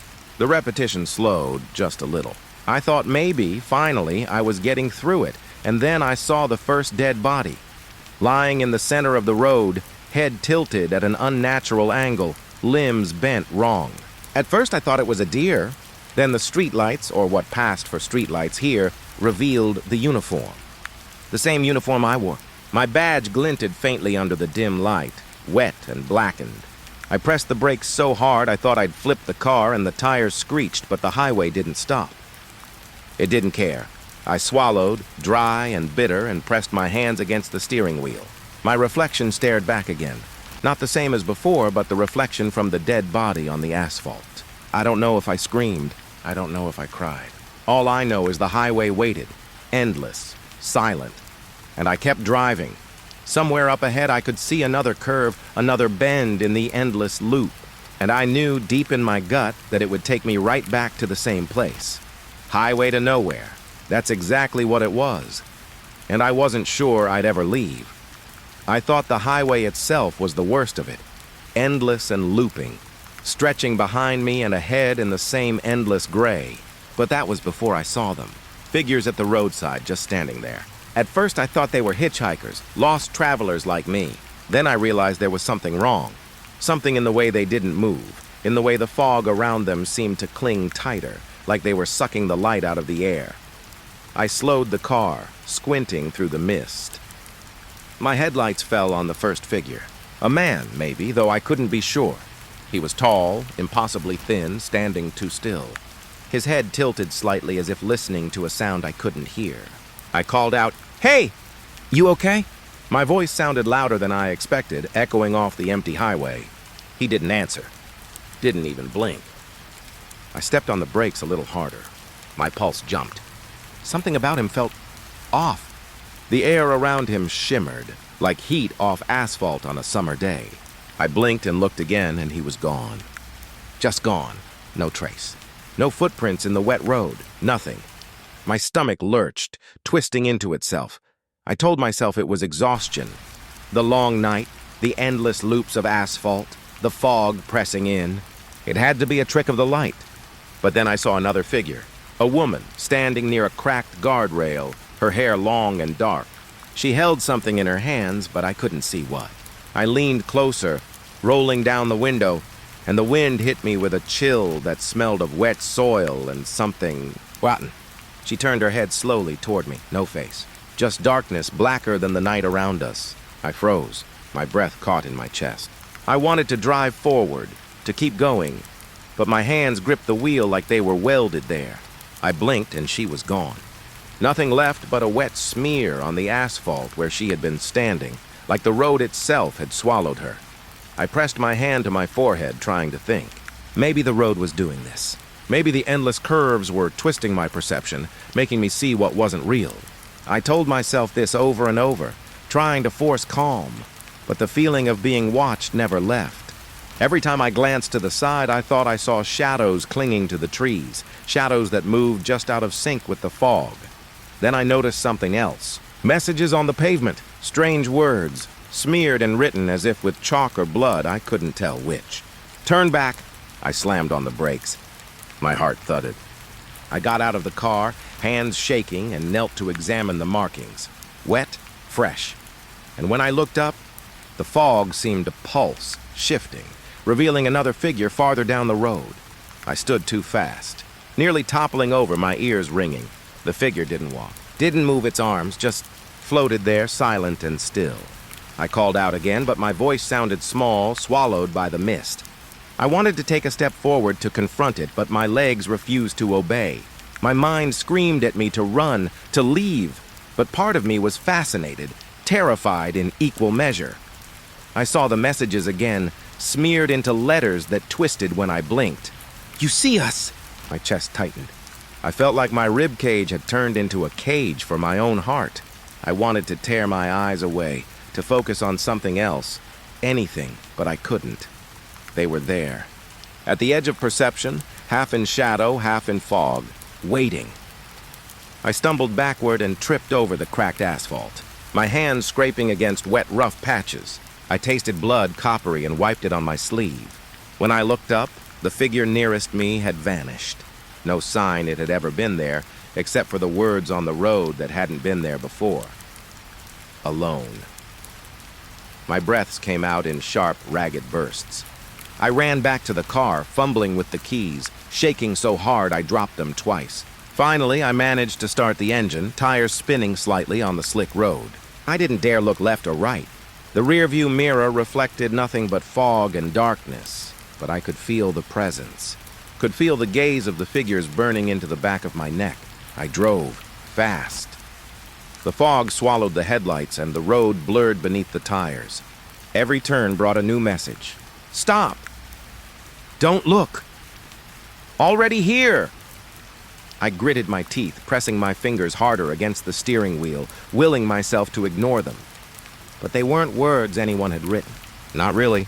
They were alive, pulsing with some intent, some awareness. I passed another figure on the side of the road. A child this time, maybe 8 or 9. They waved, a slow, deliberate motion. I wanted to swerve, wanted to stop and ask if they were okay, but something screamed at me not to.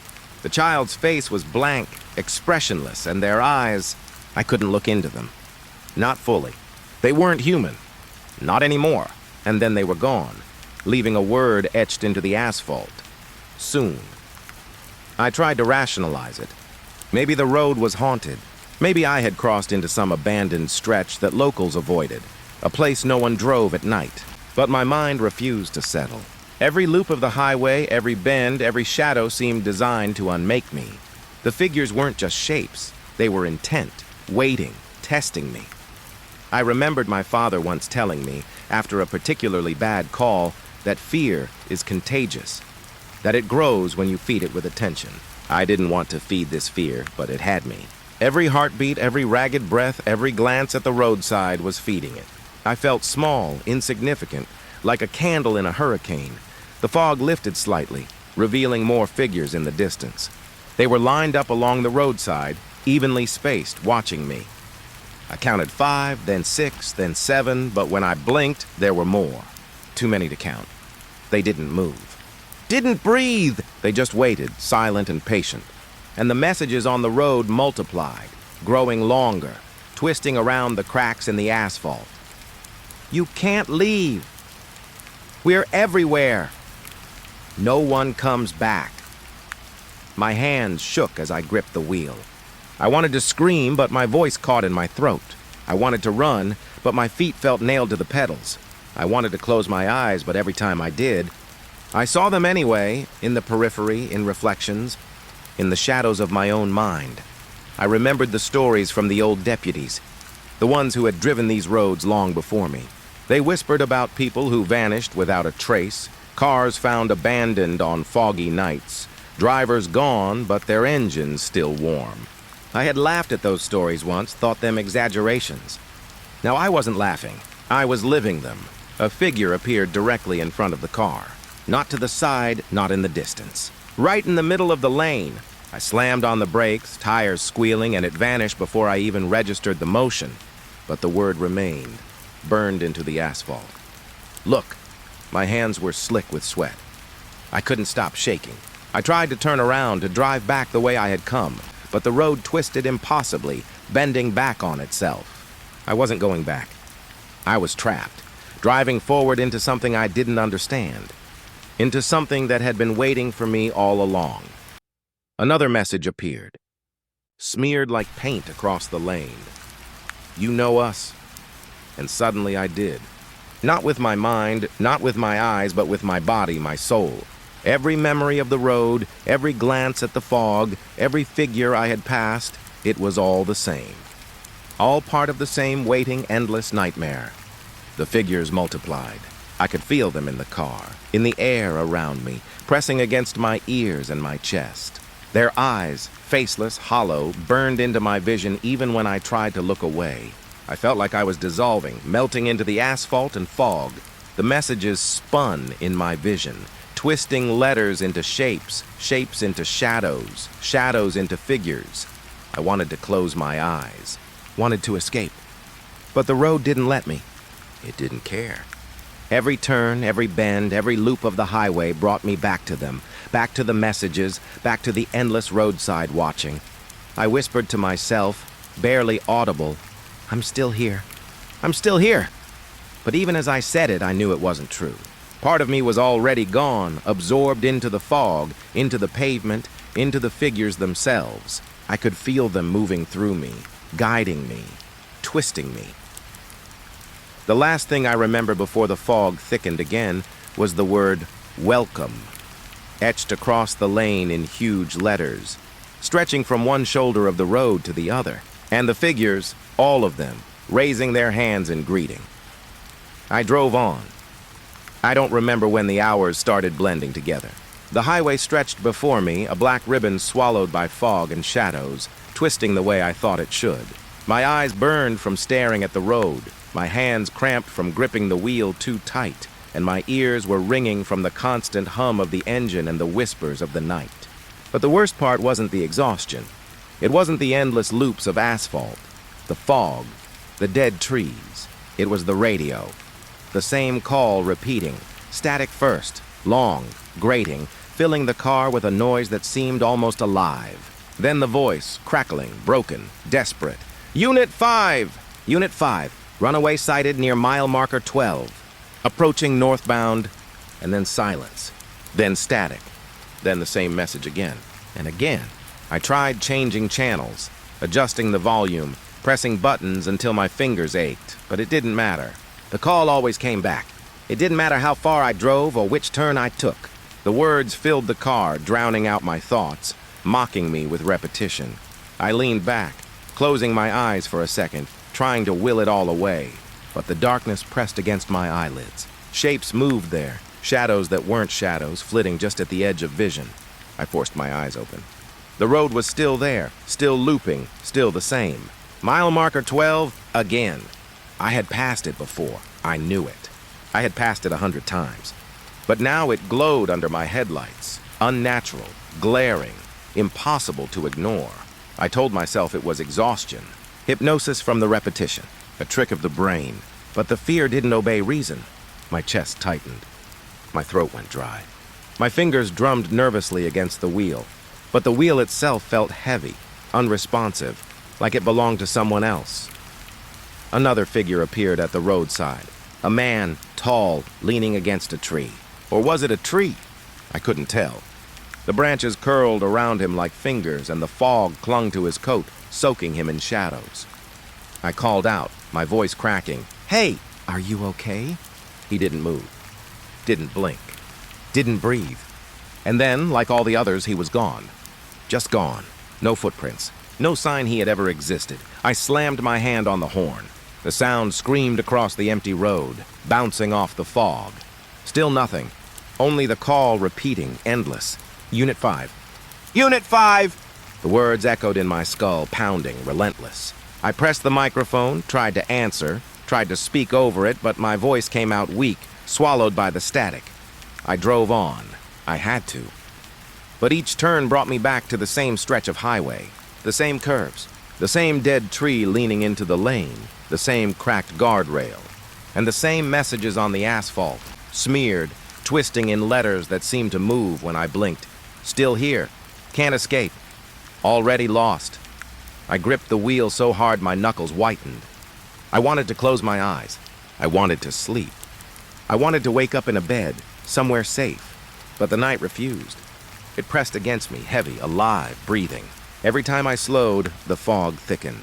Every time I tried to turn around, the road looped impossibly, bending into itself. Endless, inescapable. The radio shifted. The call changed, subtly at first. The voice became distorted, slower, darker. Unit 5. You are lost. Runaway, northbound. Forever. I dropped the microphone, trembling, and the static filled the car. I wanted to scream, but my throat burned. My chest heaved.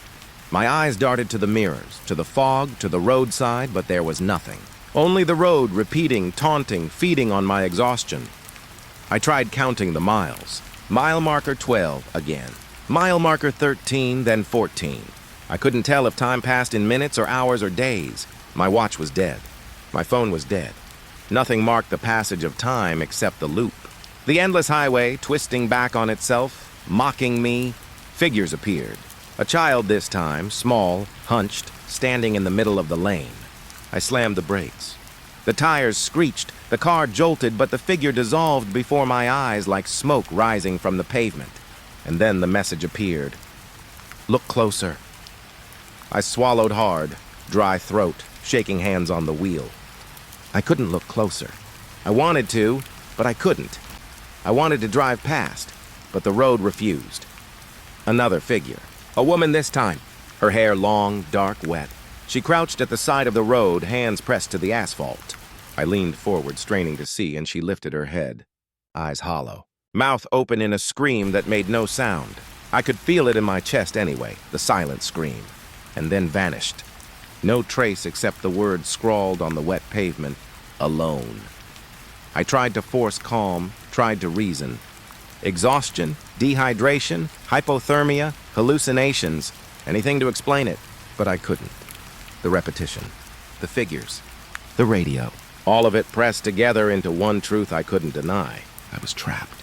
Caught in a loop I couldn't escape, driving in circles through some endless waking nightmare. The call repeated again, but this time my own voice joined it. I couldn't understand how, couldn't make sense of it.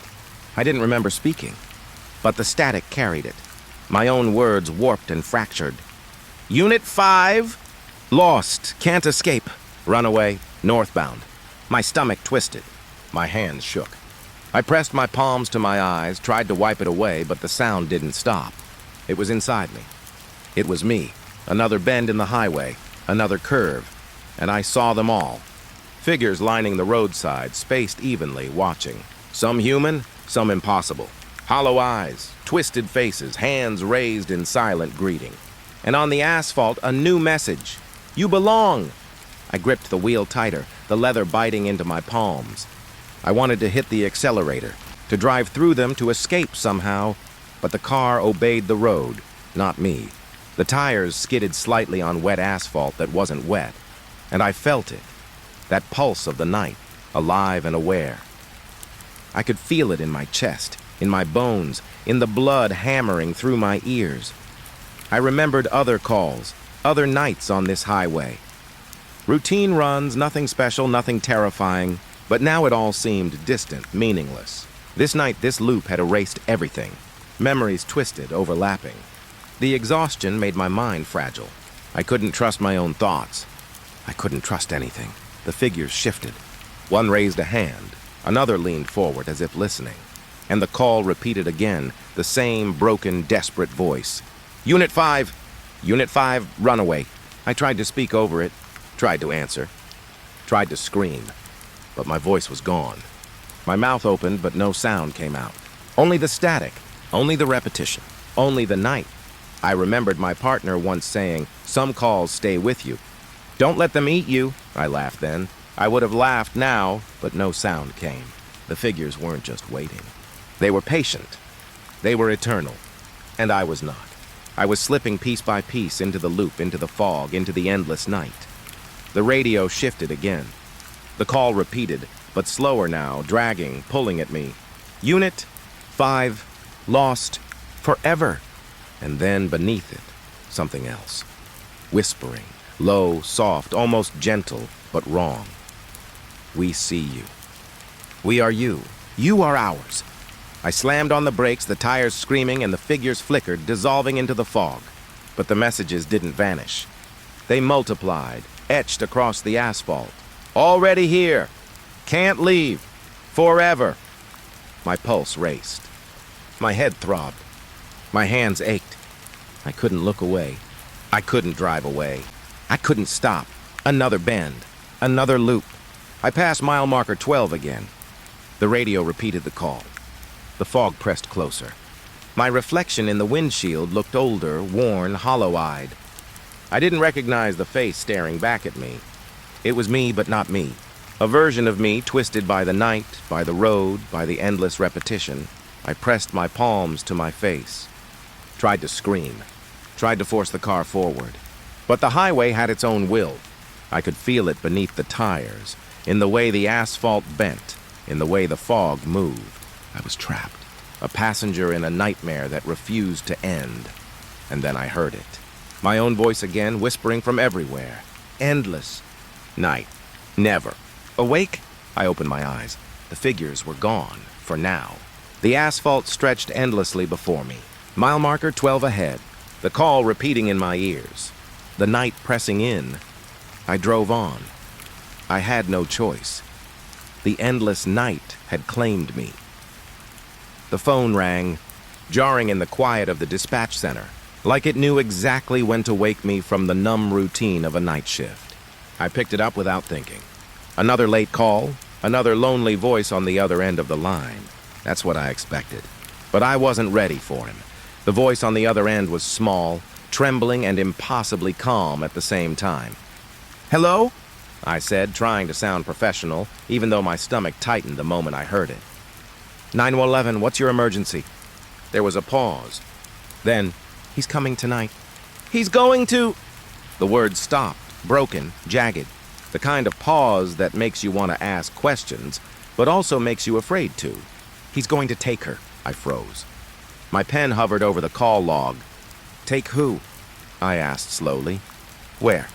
"I don't know where, only that it's by the red house." "You have to stop him." My pulse picked up. The red house. I knew that address. Everyone in this town knew that address. A family had reported strange threats before. Reports of a man lurking, of windows broken in the night. But no one had ever been caught. Until now. Or maybe not yet. Okay, I said, trying to keep my voice steady. "Do you know your name?" There was a quiet sniffle. I'm Michael. 6, 7. I'm not supposed to know this, but I do." I took a deep breath. My hands tightened around the phone. "Michael, listen. I need you to stay on the line. Can you do that for me?" "Yes," he whispered. He's wearing a coat. Dark hood up. He has a knife. I saw him by the alley behind the store. He's going to... The words came faster now, almost breathless, a narration of a crime that hadn't happened yet, but felt like it already had. My heart hammered. I jotted notes, called a unit on the radio, trying to keep calm while panic crept into my chest. I asked questions. I needed details. Where is he now? Is he moving? He's close. He's at the corner of Maple and 5th. She's wearing a red jacket. She's going to... His voice broke again. Please. Hurry!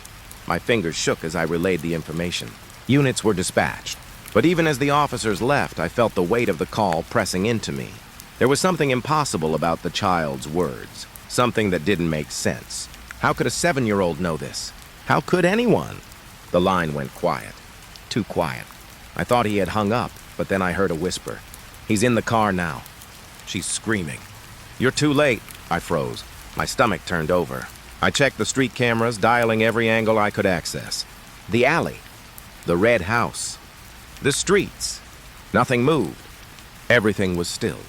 And yet, I could hear Michael's small voice echoing in my head, guiding me through a scene that hadn't unfolded yet, or maybe had already, somewhere I couldn't see. I called back. Michael? Michael, are you still there? Yes, he whispered, faint, trembling. He's moving faster now. You have to stop him at the bridge. Don't let him get there. Oh, God. Static swallowed the words. My stomach sank. My hands gripped the receiver like it was the only thing holding me together. I tried to patch the units again, my voice tight and hurried, giving coordinates and directions. My colleagues glanced at me, concern etched on their faces. They knew when a call like this wasn't ordinary. I tried to reason with myself. Children have vivid imaginations. Maybe Michael had overheard something, a conversation, a threat, a joke that turned real in his mind. But the specificity, the timing, the detail, it didn't fit. It couldn't fit, and yet I couldn't ignore it. Another pause. Then, he's taking off the mask. You need to see his face. You'll know him, I scribbled furiously. Officers were on the move, but my heart felt frozen. How could this child know the identity of someone committing a crime before it happened? Every instinct screamed that it was impossible. And yet the panic in Michael's voice made it real. Made it urgent, I asked again, voice shaking slightly. Michael, tell me his name. A long pause. My ears strained, waiting for the faintest sound. Then the words, it's my uncle, David. He always does this. I saw him in the drawer. The knives, he's going to... I swallowed hard. My throat felt dry. I had to keep calm. Michael, stay on the line. Can you tell me where he is right now? Yes, the bridge. The old one by the river. He's waiting. The line went dead. Just silence. My stomach dropped. I tried calling back. No response. Only the dial tone. I ran through protocols, tried to dispatch units to intercept. But the coordinates were vague. The bridge was long, isolated, shrouded in darkness. Any delay, any hesitation could be catastrophic. My mind raced, imagining the worst, trying to picture the scene the child had described. I thought of the first call I ever handled as a dispatcher. A girl trapped in a fire. I had given instructions over the phone, guided the firefighters, and she had survived. But this was different. I couldn't guide them. I couldn't see. I could only listen to the echoes of a voice that knew too much. Minutes passed. I couldn't measure time properly. Each second stretched. The static of the radio, the hum of the monitors, the cold fluorescent light above, it all blurred together. And then another call. Same voice, same trembling. You didn't stop him. He did it. You have to stop him from taking her next. There's another one. Another girl, dark coat. Alley behind the store. You'll see him soon. Hurry! I sat back, gripping the phone, my pulse hammering. The impossible weight of it pressed down on me. Every instinct told me to run, to hand it off, to leave the phone and forget this madness. But I couldn't. I couldn't ignore it. Not when the voice of a child, small and terrified, carried the certainty of crimes before they happened. The radio crackled with the usual background chatter. Officers reporting mundane incidents, the hum of city life continuing outside my window. Nothing aligned with Michael's words. And yet in my mind the image was clear. The red house, the alleys, the bridge. Names, faces, tools, timing. Precise. Impossible. I tried asking him more, coaxing details. Michael, tell me everything you remember. Every little thing, he did. He listed streets, steps, movements, faces. Every word mapped a scene I couldn't see. My hands shook as I scribbled notes, trying to keep up. Each description was like a photograph, clear and vivid, but I had no camera to capture it, no officers there to intercept in time. It was all in his voice, and in that voice, I could feel terror that wasn't mine, but I carried it anyway. Time became meaningless. I didn't know if the next words were coming from minutes or hours later. I didn't know if the events were unfolding now, or if I was hearing echoes of something already past. The line remained open, silent at times, then filled with Michael's trembling narration again. Unit 5. He's moving. She's running. Red jacket. Alley behind the store. Hurry! Don't let him... Static. Silence. My chest ached. I could feel the urgency pressing in through the receiver, through the wires, through the night itself. I called the units again. I gave instructions, coordinates, warnings. I begged them to move faster to see what I saw in his words. My voice was rough, strained, raw, and still. The child's voice guided me, a map of crime and fear that existed only in the impossible intersection of knowledge and terror. At some point, exhaustion overtook me. I slumped in the chair. The receiver clutched against my ear. I could hear the hum of the monitors, the faint buzz of electricity. But Michael's voice never left. It echoed in my mind now, blending with my own thoughts, blurring the line between what was real and what was told. He whispered names. He described faces. He knew the tools, the motions, the intent. And in his tiny voice, I understood something that made my blood run cold. This wasn't imagination. This wasn't a game. This was knowledge. Preternatural, terrifying, impossible. I pressed the phone to my ear again. Michael, I need you to stay calm. I'm here. I'm listening. Yes, he said, soft, almost trembling with relief. But he will come again. You'll know him. You have to stop him before the next one. Please. I nodded, though he couldn't see me. My hands were shaking and I realized I had been gripping the receiver so hard my knuckles were white. My mind raced. I had to prepare, had to record, had to understand. And yet the helplessness lingered. No matter what I did, I could only listen, only relay, only wait. The line went quiet, but the fear remained. His voice lingered in the air, in my thoughts, in the room. And I knew, even as the city hummed quietly outside, that somewhere, someone was out there. Someone who hadn't been stopped. And someone like Michael would always know, and I would always listen. First time it happened, I thought it was coincidence. The child's voice, trembling over the line, had told me about someone being in danger, someone unknown. I handled the call, logged it, passed it on, and moved on. But tonight was different. The phone rang again, slicing through the quiet hum of the dispatch center like a sharp knife. My hands shook before I even picked it up. I knew whose voice it would be. I knew. Hello? I said, trying to mask the tremor. 911, what's your emergency? A soft sigh. Tiny, almost imperceptible. It's me, the voice said. Michael, same as before. Only now, he knew me. I froze. My pen hovered, the computer screen reflecting pale light across my face. Michael, okay, what's going on? He laughed quietly. Not a child's laugh. Not a happy one. Dark, knowing, and far too old for a 7-year-old. You're scared, he said. You always hide the cord in your hand. You bite your nails when it's bad. Did you know that? I can see it, I swallowed. My pulse quickened. How could he know that? I hadn't moved. I hadn't breathed in a way that anyone could notice. And yet he knew. What do you mean? My voice came out tight, fragile. I see you, he said softly. I know where you live. I know the stairs you trip on every morning, the hallway you avoid at night because of the loose floorboard. I know the light in your kitchen flickers when it rains. It's going to flicker tonight. You'll see. You always do. I gripped the receiver tighter. My fingers dug into the plastic, knuckles white. My heartbeat thumped in my ears. I told myself it was impossible. 7 years old. How could a child know my life? How could a child predict anything? I need you to focus, I said, trying to regain composure. Tell me about someone in danger. Where? Who? There was a pause, the kind that stretches your stomach tight. Then, not someone else this time, you. I blinked. My chest tightened. What? You, he repeated. You're alone in that room. No one else is watching. You're breathing too fast. Your coffee's gone cold. You're scared. You're always scared. I could feel it, the air around me thickening, pressing into my lungs. My mind raced. Every instinct screamed to hang up, to run, to shove the phone across the room.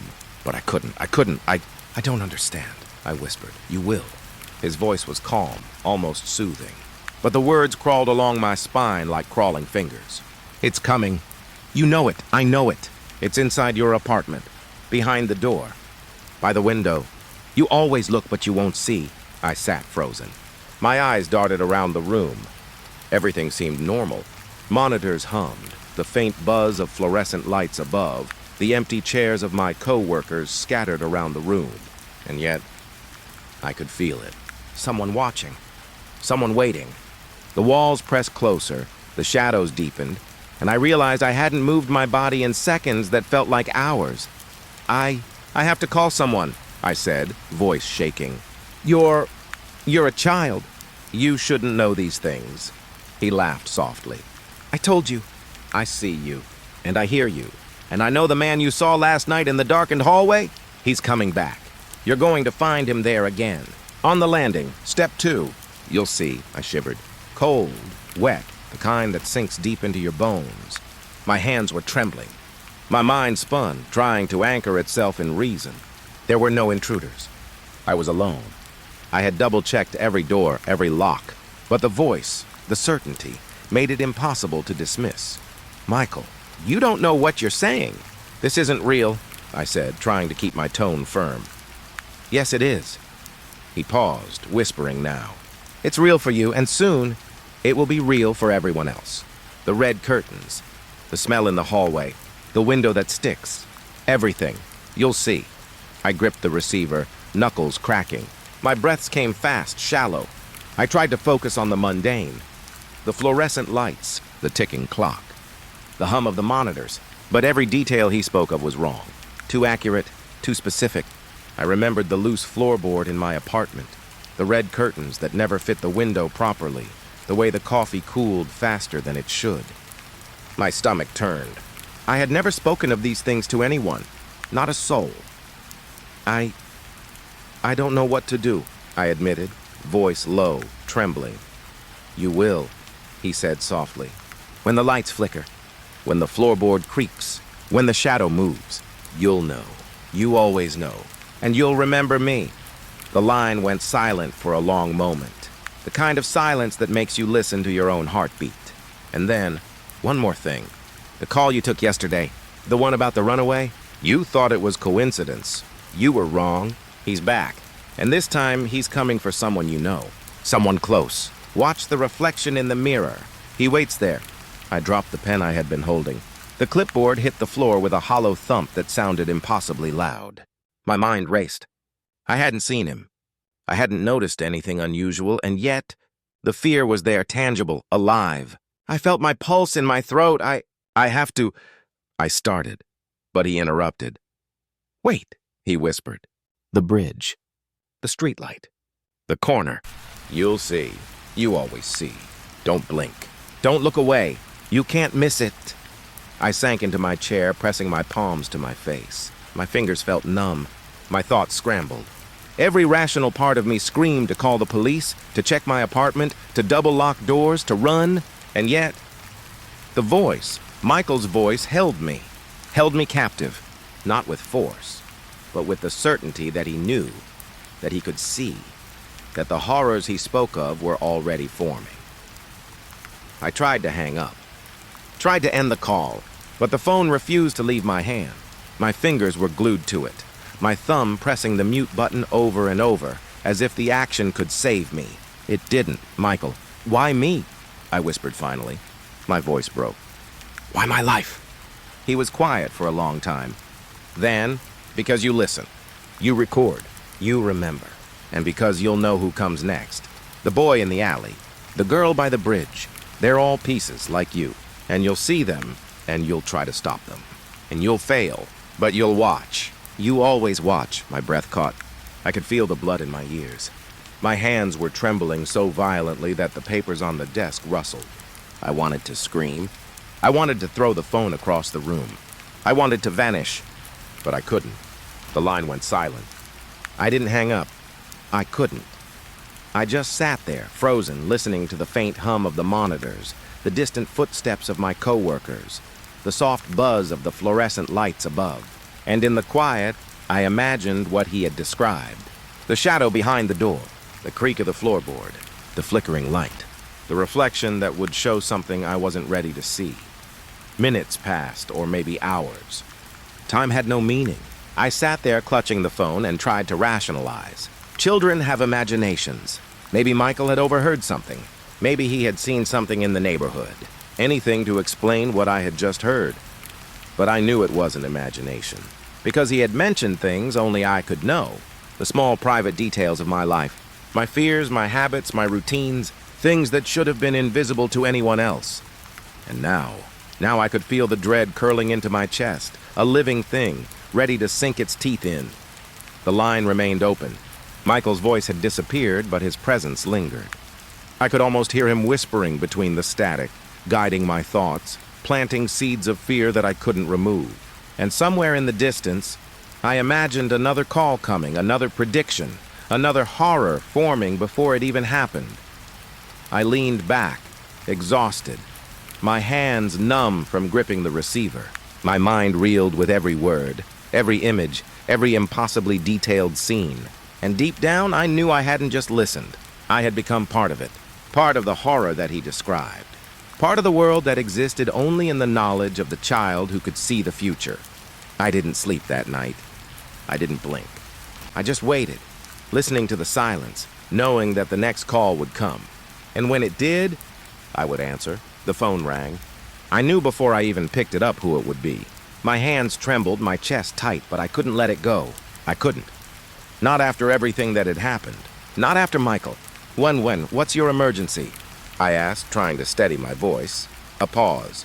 Then a soft, almost breathless whisper. It's me! I froze. My heart slammed against my ribs. The same voice. The same impossibly small, impossibly knowing voice. Michael. Only. This time it wasn't just about others. It was about me. I'm listening? I whispered. My hand shook as I gripped the receiver. You're alone, he said. I see you. I know you're alone. The light above your desk flickers. You're holding the receiver too tightly. You're sweating. You can feel it on your back, can't you? I swallowed hard. My eyes darted around the empty dispatch room. The shadows under the fluorescent lights seemed to stretch, clinging to the corners, pressing closer. I could feel a chill in my spine. I don't know what you mean, I stammered. You do, he whispered. And soon, you will see. You always do. Something compelled me to check the computer. Habit, curiosity, terror. My monitor glowed with multiple windows. Surveillance feeds from the streets, from abandoned corners, from alleys. Nothing unusual. No faces, no shadows, nothing that should have made my heart seize the way it was now. Then a new window opened. One I hadn't clicked. My webcam feed. My own room. My apartment. Live. I gasped, fumbling with the mouse, trying to close it. But the screen wouldn't budge. My own face stared back at me. Pale, wide-eyed, the receiver pressed against my ear. Alone. Absolutely alone. And yet, I could feel it. Watching, waiting. Do you see now? Michael's voice whispered, impossibly soft, echoing in my skull. This is your world. This is your life, and I am inside it. I tried to move, tried to pull the cord from my ear, tried to slam the phone down. My hands shook so violently they almost knocked the receiver off the desk. My reflection in the screen mimicked me perfectly. Every motion mirrored, every tremor, every gulp of air. It was me, but not me. A version that existed only to watch me. This isn't possible, I whispered. My throat burned. It can't be. You always knew, he said. Every call, every warning, every prediction. You thought you were helping. You thought you were safe. But you aren't. Not tonight. The screen flickered. My own room shifted subtly. The shadows stretched longer, darkening corners that had never been dark. The light above my desk pulsed with the rhythm of my heartbeat. I could see it reflected in the monitor, the tiny flicker, like a stutter in the world itself. I leaned closer. And then I saw it. Movement behind me, only... When I turned, nothing. Just the empty room, only the faint echo of my own breathing. "You see it now," he said. "You always see it. You just never believed it until it was too late." I stumbled back from the desk, almost falling. My chair tipped, scraping against the floor, and I realized I could hear my own pulse in the monitor feed. My own life reflected in digital pixels, every tremor magnified. And then... a shadow passed across the camera. Subtle, slow, deliberate.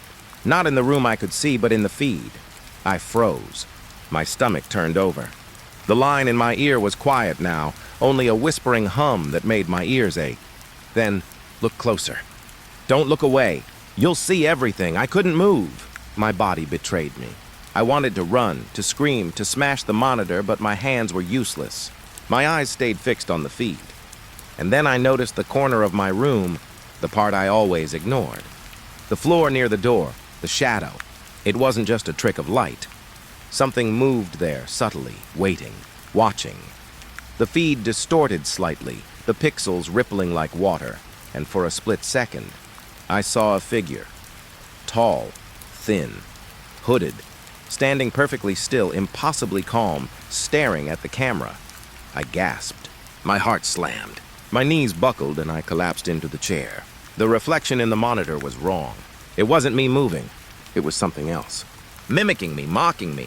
My face screamed silently, pressed against the glass of the screen, eyes wide, hands shaking. "You can't hide," the voice whispered. "I am inside your life. I am inside your room. You can't turn away. You can't leave." I clawed at the mouse, tried to close the window, tried to power down the computer. The screen resisted, refusing to die. And then the figure moved, slowly, deliberately, across the pixels. One step forward, then another. I pressed my hands to my face. My body shook uncontrollably. I wanted to scream. I wanted to run. I wanted the world to reset, to erase this impossible, creeping horror. But I couldn't. Not until the phone line went silent, and even then, the feed stayed. I realized I wasn't hearing the usual hum of the monitors anymore. I was hearing something else. Breathing. Slow, deliberate, matching the rhythm of the figure on the screen. My own reflection was paralyzed. My own body refused to respond. And the whispering, soft, persistent, filled my head. "You're next. You've always been next." "You've always known." I forced myself to blink. My reflection didn't. My hands moved when I moved them, but the figure in the feed, it didn't. It only stood there, watching, waiting, patient, eternal. I pressed my palms to the desk, trying to anchor myself, trying to find reason, trying to tell myself it was a glitch, a hack, a trick of the software, anything. But the certainty in Michael's voice, the way he spoke of the rooms, the floors, the shadows. When dawn finally began to seep through the blinds, weak and pale, I was still there, sitting at my desk. The calls had slowed, the voices fading into static and silence. But the station remembered. And I knew deep in my chest that when night fell again, it would all start over. The voices, the echoes, the private minutiae of my life narrated back to me, as though I had never had a choice. I wanted to leave, to run, to never return. But the key in the drawer mocked me. The station had claimed me, and somehow I knew it had always been waiting. And I had walked right into it. I hung up the headset, my hands trembling, the echoes of my own life still humming in my ears. Alone in the station, I realized that being watched was nothing compared to being known. And that knowledge was inescapable. I started to notice the whispers a few nights in, but I told myself it was just fatigue. The kind of fatigue that frays your nerves and makes the hum of fluorescent lights sound like murmurs. At first it was subtle, a barely audible hiss when I walked past the old filing cabinets like paper rustling. I would glance over my shoulder expecting a colleague, a janitor, someone, but the halls were always empty. I tried to focus on my work, Calls, reports, radios crackling in the distance. But the whispers grew bolder, stretching through the walls themselves. It was a soft, wet kind of sound, the way water runs through cracked pipes. Only it wasn't water, it was voices. The first words I understood were sharp and accusatory, like someone had been holding them in for decades. He didn't see it coming. I froze mid-scribble. My pen hovered over the page. The voice was close, almost inside my skull, yet it came from the wall beside me. I could feel the vibration through the plaster, a subtle tremor in the bones of the building. I pressed my ear against the wall, my pulse hammering. It was a man, low, rough, recounting something that sounded like a crime. The blood was everywhere. No one noticed. I recoiled, sliding my chair backward, eyes darting down the hallway. Empty. Completely empty. I told myself I was imagining it, that exhaustion had tangled my mind. But the voice continued. They should have seen him. They should have stopped it. But they didn't. I recognized the story immediately, or at least pieces of it. From the old case files the sheriff had kept locked in that metal cabinet, the ones I had no clearance to read. There had been a murder long ago. A boy in town, left in the woods. The sheriff had been involved in the investigation, and I remembered hearing that it had gone cold, details lost in paperwork and time. But the voice, the wall, was telling it all back, with more detail than even the files contained. Names, places, even what the boy had been wearing. I tried to move on, to shake the unease crawling up my spine, but the whispers followed me. They weren't random, they were precise, recounting incidents I couldn't have known. Old crimes, forgotten accidents, mistakes the sheriff himself had buried beneath years of routine. And now, they were being whispered to me. One night, while walking the hall toward the break room, I heard a woman's voice, faint and trembling. You left him there, all alone. The words slithered through the wall beside the stairwell. I turned, heart thudding, but the stairwell was empty. Only the pale light of the exit sign flickered weakly.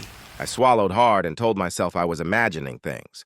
But the next words came, unmistakable, almost mocking. He was crying. And you didn't hear him! I staggered back, gripping the railing. My hands shook. The sheriff's office is old, built over decades, each brick soaked with history.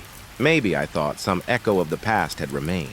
Some memory trapped in the walls, replaying endlessly. But that didn't explain the specificity. The voice knowing what the sheriff himself had forgotten. The following night, I sat at my desk trying to ignore the subtle vibration through the plaster behind me. But it grew, insistent, like breath on the back of my neck. And then I heard it. A familiar voice. One that made my stomach drop and my blood turn cold. Why did you let it happen? I spun around, but the room was empty.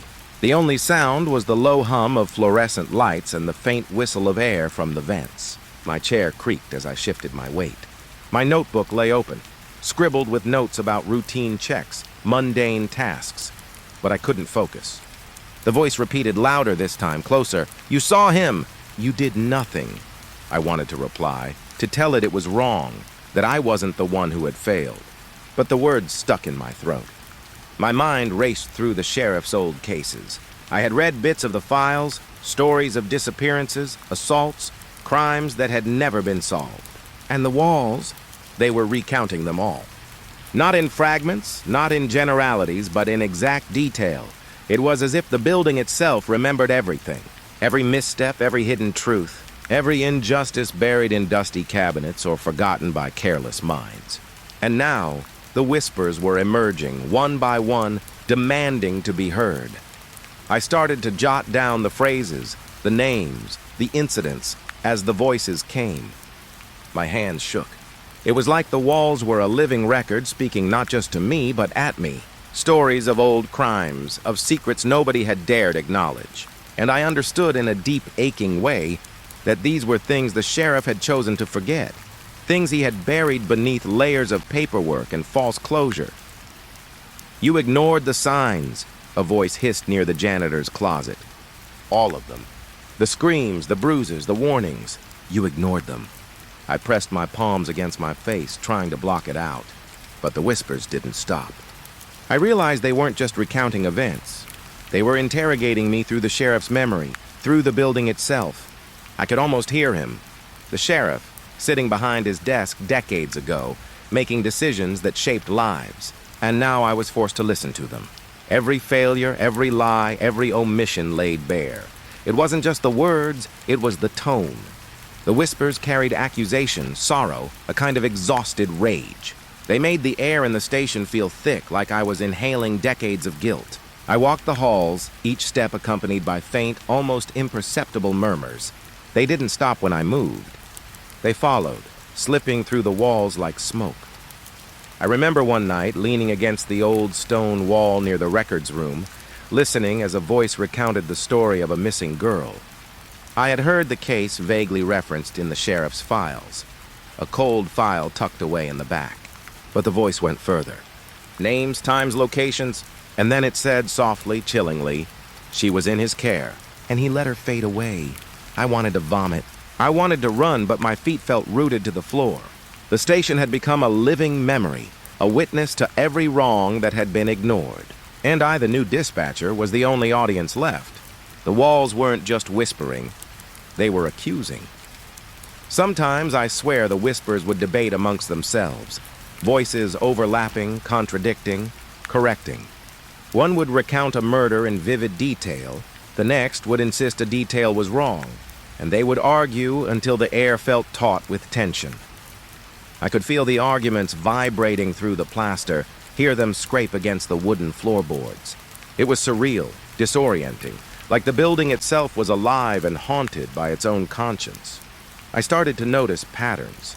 Certain walls were louder than others. Near the old evidence lockers, the whispers were sharp, precise, recounting details in cold, clinical tones. Near the office of the sheriff, the voice became more mournful, tinged with regret, almost as if the building itself remembered his remorse. I began walking the halls deliberately, tracing the paths where the memories were strongest, trying to understand the map of guilt that had been carved into the station's bones. One night, the whispers coalesced into a single voice, calm and deliberate. It recounted the story of a man who had been accused falsely, of a family destroyed by negligence. I listened, unable to breathe, as the voice walked me through every decision that had led to the injustice. And then, almost as an afterthought, it whispered, "And no one remembers." But we do. I realized then that the station had become a repository for everything forgotten. Every crime, every mistake, every instance where justice had faltered, it was all here, etched into the walls. The building itself was a memory, unrelenting, inescapable.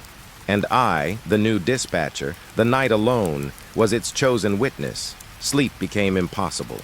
Even when the calls were quiet, the whispers remained. I would wake in the middle of the night, convinced I heard footsteps behind the walls, voices murmuring just beneath the surface. Sometimes I would drift into brief, haunted dreams, only to awaken to the faint echoes of conversations I didn't recognize but somehow felt I should. I tried to leave once, packed my jacket, left my bag by the door, but as I stepped toward the hallway, I heard a voice behind me, soft and intimate, recounting an incident I hadn't even known was recorded, a small, overlooked burglary from decades ago, and I stopped. My legs refused to move. The building wasn't just whispering, it was waiting, patient, demanding attention, demanding acknowledgement. Every night since, I've walked the halls, listening, documenting, trying to reconcile the living memory of the walls with the reality of the present. Every story, every crime, every moment of neglect I record feels like a confession, as if by writing it down I can somehow free the souls trapped in the plaster. But the whispers never end. I've stopped asking why. The building doesn't care about my questions. It only cares that the stories are heard, that the wrongs are acknowledged, even if the world outside remains oblivious. And I am the witness, bound to this duty whether I want it or not. I don't know how long I can endure it. Some nights I think of walking out and never returning, but the whispers, they follow. Even when the hallways are empty, even when the lights are off, even when my hands tremble on the desk, I hear them. Soft, insistent, unrelenting, recounting the forgotten, remembering the overlooked. And if I ignore them, I feel their anger, their sorrow, their demand for recognition. I've learned to speak back sometimes, softly, quietly, not to argue but to acknowledge. I hear you, I whisper, and the voices pause, just for a moment like they've been waiting for that small concession. It is never enough. They resume their stories, louder now, with even more detail, and I write, I document, I bear witness. The sheriff's office is more than a building. It is a conscience, a historian, a recorder of all the sins that humans try to forget. And I, the new night dispatcher, am trapped inside it, listening, learning, haunted by every whisper that slides through the walls, recounting old crimes the world has chosen to forget. And I know, deep down, it will never stop. I woke up again to the same hum of the fluorescent lights, the same stale smell of coffee and paper. My head throbbed, but that had become normal. Nights at the station weren't meant to be easy, but this morning, if you could even call it morning, felt different. The air was heavier, as if it had been sitting in the building for years, waiting for something I didn't understand yet. The calls started like always, a faint static, then voices, soft, human, intimate. At first I tried to treat them like normal dispatch work, jotting down addresses and incidents, but the words were wrong. They didn't match the town, or maybe the town didn't match them. Details slipped through my mind like water, familiar but impossibly old. Streets I had never walked, people I had never met, incidents that sounded like fragments of someone else's life. I rubbed my eyes and looked around the station. The hallway stretched longer than it should have. The walls, once familiar, seemed warped, like memory bending over itself. And then I noticed it. The dust. Thick, yellowed, undisturbed dust on the keyboards, on the chairs, on the edge of the desk. I had been here all night, or had I? It looked like decades had passed while I slept. I stood up, legs stiff, and walked through the main office. Every step echoed too sharply, like the building had never had a living soul in it. My own voice sounded foreign as I muttered, "What? What is happening?" And that's when I saw the plaques, small, tarnished nameplates lining the walls. Names of dispatchers and officers, dates 1945, 1962, 1979, 1986. They were all long dead, and yet somehow I had been answering their calls. My stomach sank. I sank into a chair trying to rationalize, but the rational thought slipped away like water through fingers. The voices, the calls, they weren't from anyone alive. They were echoes, memories, residual fragments of people who had died, trapped in the station, repeating their last duties for all eternity. I thought about the first night I sat here, alone. The park, the street, the cat in the tree, everything had mirrored my life. But now it made sense in a way that made my chest tighten. Those calls weren't about me. They had never been about me. I had been answering the dead, thinking they were alive. My own life had been a shadow playing over their memories. I leaned against the wall, sliding down slowly, trying to breathe. The voices continued.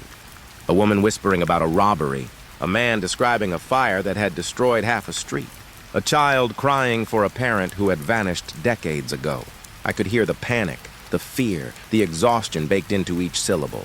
And I realized they were waiting for someone to listen, someone to bear witness. I walked through the evidence room. Files stacked neatly in metal cabinets, untouched for years. Yellowed paper, brittle edges. A photograph fell from one of the shelves as I brushed past. I picked it up. A group of officers smiling for the camera, faces I didn't recognize. Except one, the sheriff. The same sheriff whose cases I had been hearing whispered about all night. But in the photo, he looked younger. He was alive, or had been alive. I set the photo down slowly, trembling. The calls continued, urgent, unending. But now I could hear the gap between them, the silence beneath the static, the impossibility. This station had been empty for decades. Nobody had answered these phones for decades. Nobody had walked these halls. And yet somehow I had. Somehow I had been caught in this loop, responding to echoes of the dead as if they were ordinary calls. I ran my fingers through my hair, trying to focus. My hands shook. My own reflection in the window across the hall startled me. But when I looked closer, it wasn't me entirely. My eyes, my face, yes. But the office behind me, the chairs, the desk, they looked wrong, older, faded, empty. And then I realized I wasn't reflected. I was observed. And the reflection I had taken for myself was part of the station's memory, not mine. I wanted to leave. I grabbed my jacket and ran for the door. But the hallway stretched endlessly. The exit signs flickered, their light bending the walls in impossible angles. My heartbeat was deafening. And then the calls, soft, persistent, closer, rose around me. You left him. He should not have been alone. She was waiting. Voices from walls, ceilings, vents. They had always been there, and I had never noticed. I realized suddenly that the station was not just haunted, it was alive with history. Every crime, every failure, every decision left behind an imprint. And somehow, I had been walking through it, thinking I was alone. I stumbled into the main office. Dust swirled in the shafts of pale light from the broken blinds. Chairs had shifted, papers moved slightly, as if pushed by invisible hands. I sank to the floor, head in my hands. The realization crushed me. The morning I had expected, the dawn I had thought would come, would never come. Not for me, not for anyone who stayed here. The station existed outside time, a memory frozen, endlessly repeating its tragedies. I listened to the calls more carefully now. Names, events, minor details. The robbery in 1957. The fire in 1964. The missing girl in 1972. Each echo was precise, intimate. They weren't repeating for themselves. They were repeating for me. They needed acknowledgement, someone to witness them, to hear their stories fully, and maybe in that act they could rest. But the rest never came. And neither would I. I tried speaking almost instinctively. I hear you. I'm listening. My voice sounded small, swallowed by the cavernous office. The whispers paused, hesitant, then continued, slightly softer, like they were testing me, seeing if I understood. And I did. I understood that I had stumbled into something beyond comprehension, a place where the living answer for the dead, and the dead are never silent. Hours passed. I don't know how many. The hallways warped, the air thickened, and the voices layered over each other in impossible patterns. Conversations I had no part in, events I couldn't possibly know, all played out around me. The station was a living record, and I was both the reader and the subject. I thought of leaving again. I ran to the door, my hands on the handle, but when I opened it, I found the parking lot vanished, just an endless black void stretching under a dim, artificial sky. The world outside didn't exist. Only the station existed. Only the voices existed. Only me, trapped in the middle of decades of memory. I sank to the floor again, hugging my knees. The calls became a rhythm, a heartbeat of the station. I couldn't distinguish between present and past. I couldn't tell if I had ever arrived, or if I had always been here, a ghost among ghosts, answering phones that had not rung in 50 years. The realization hit slowly, like a cold wave over my chest. I was never going to leave. The morning I expected, sunrise, daylight, freedom, would never come. The station would exist forever, and I would exist in it, caught in the endless chorus of echoes from the dead. Sometimes I think I can hear my own voice in the static now, not just the ghosts, not just the old calls. I imagine that my life, too, has been absorbed, folded into the station's memory. Every sigh, every heartbeat, every choice recorded and whispered back to me through the walls. I tried to close my eyes, to sleep, to escape, but the moment I drifted, the voices rose again. Telling stories I couldn't stop, memories I couldn't forget. The room shifted in subtle ways. The desk angled differently, a chair turned slightly, the filing cabinets closer than they should be. I could feel the presence of those who had answered these calls before me, long dead, their echoes still threading through the building. And yet, I listen. I answer, I record. I write it down, so I know I am here, and they know they are remembered. The calls are no longer emergencies, no longer ordinary people in need. They are fragments, pieces of lives that existed before me, now entrusted to me. And if I stop, if I refuse, the echoes will not forgive. I understand now that the station is timeless. It doesn't exist for the living. It exists for the memories it has collected, for the crimes it has witnessed, for the people who cannot speak, except through its walls. And I am its conduit. its new witness, its caretaker. I will never leave. I will never see morning. The sun outside may rise and set in the world beyond, but here, within these walls, only the voices remain. And I will continue to answer them forever.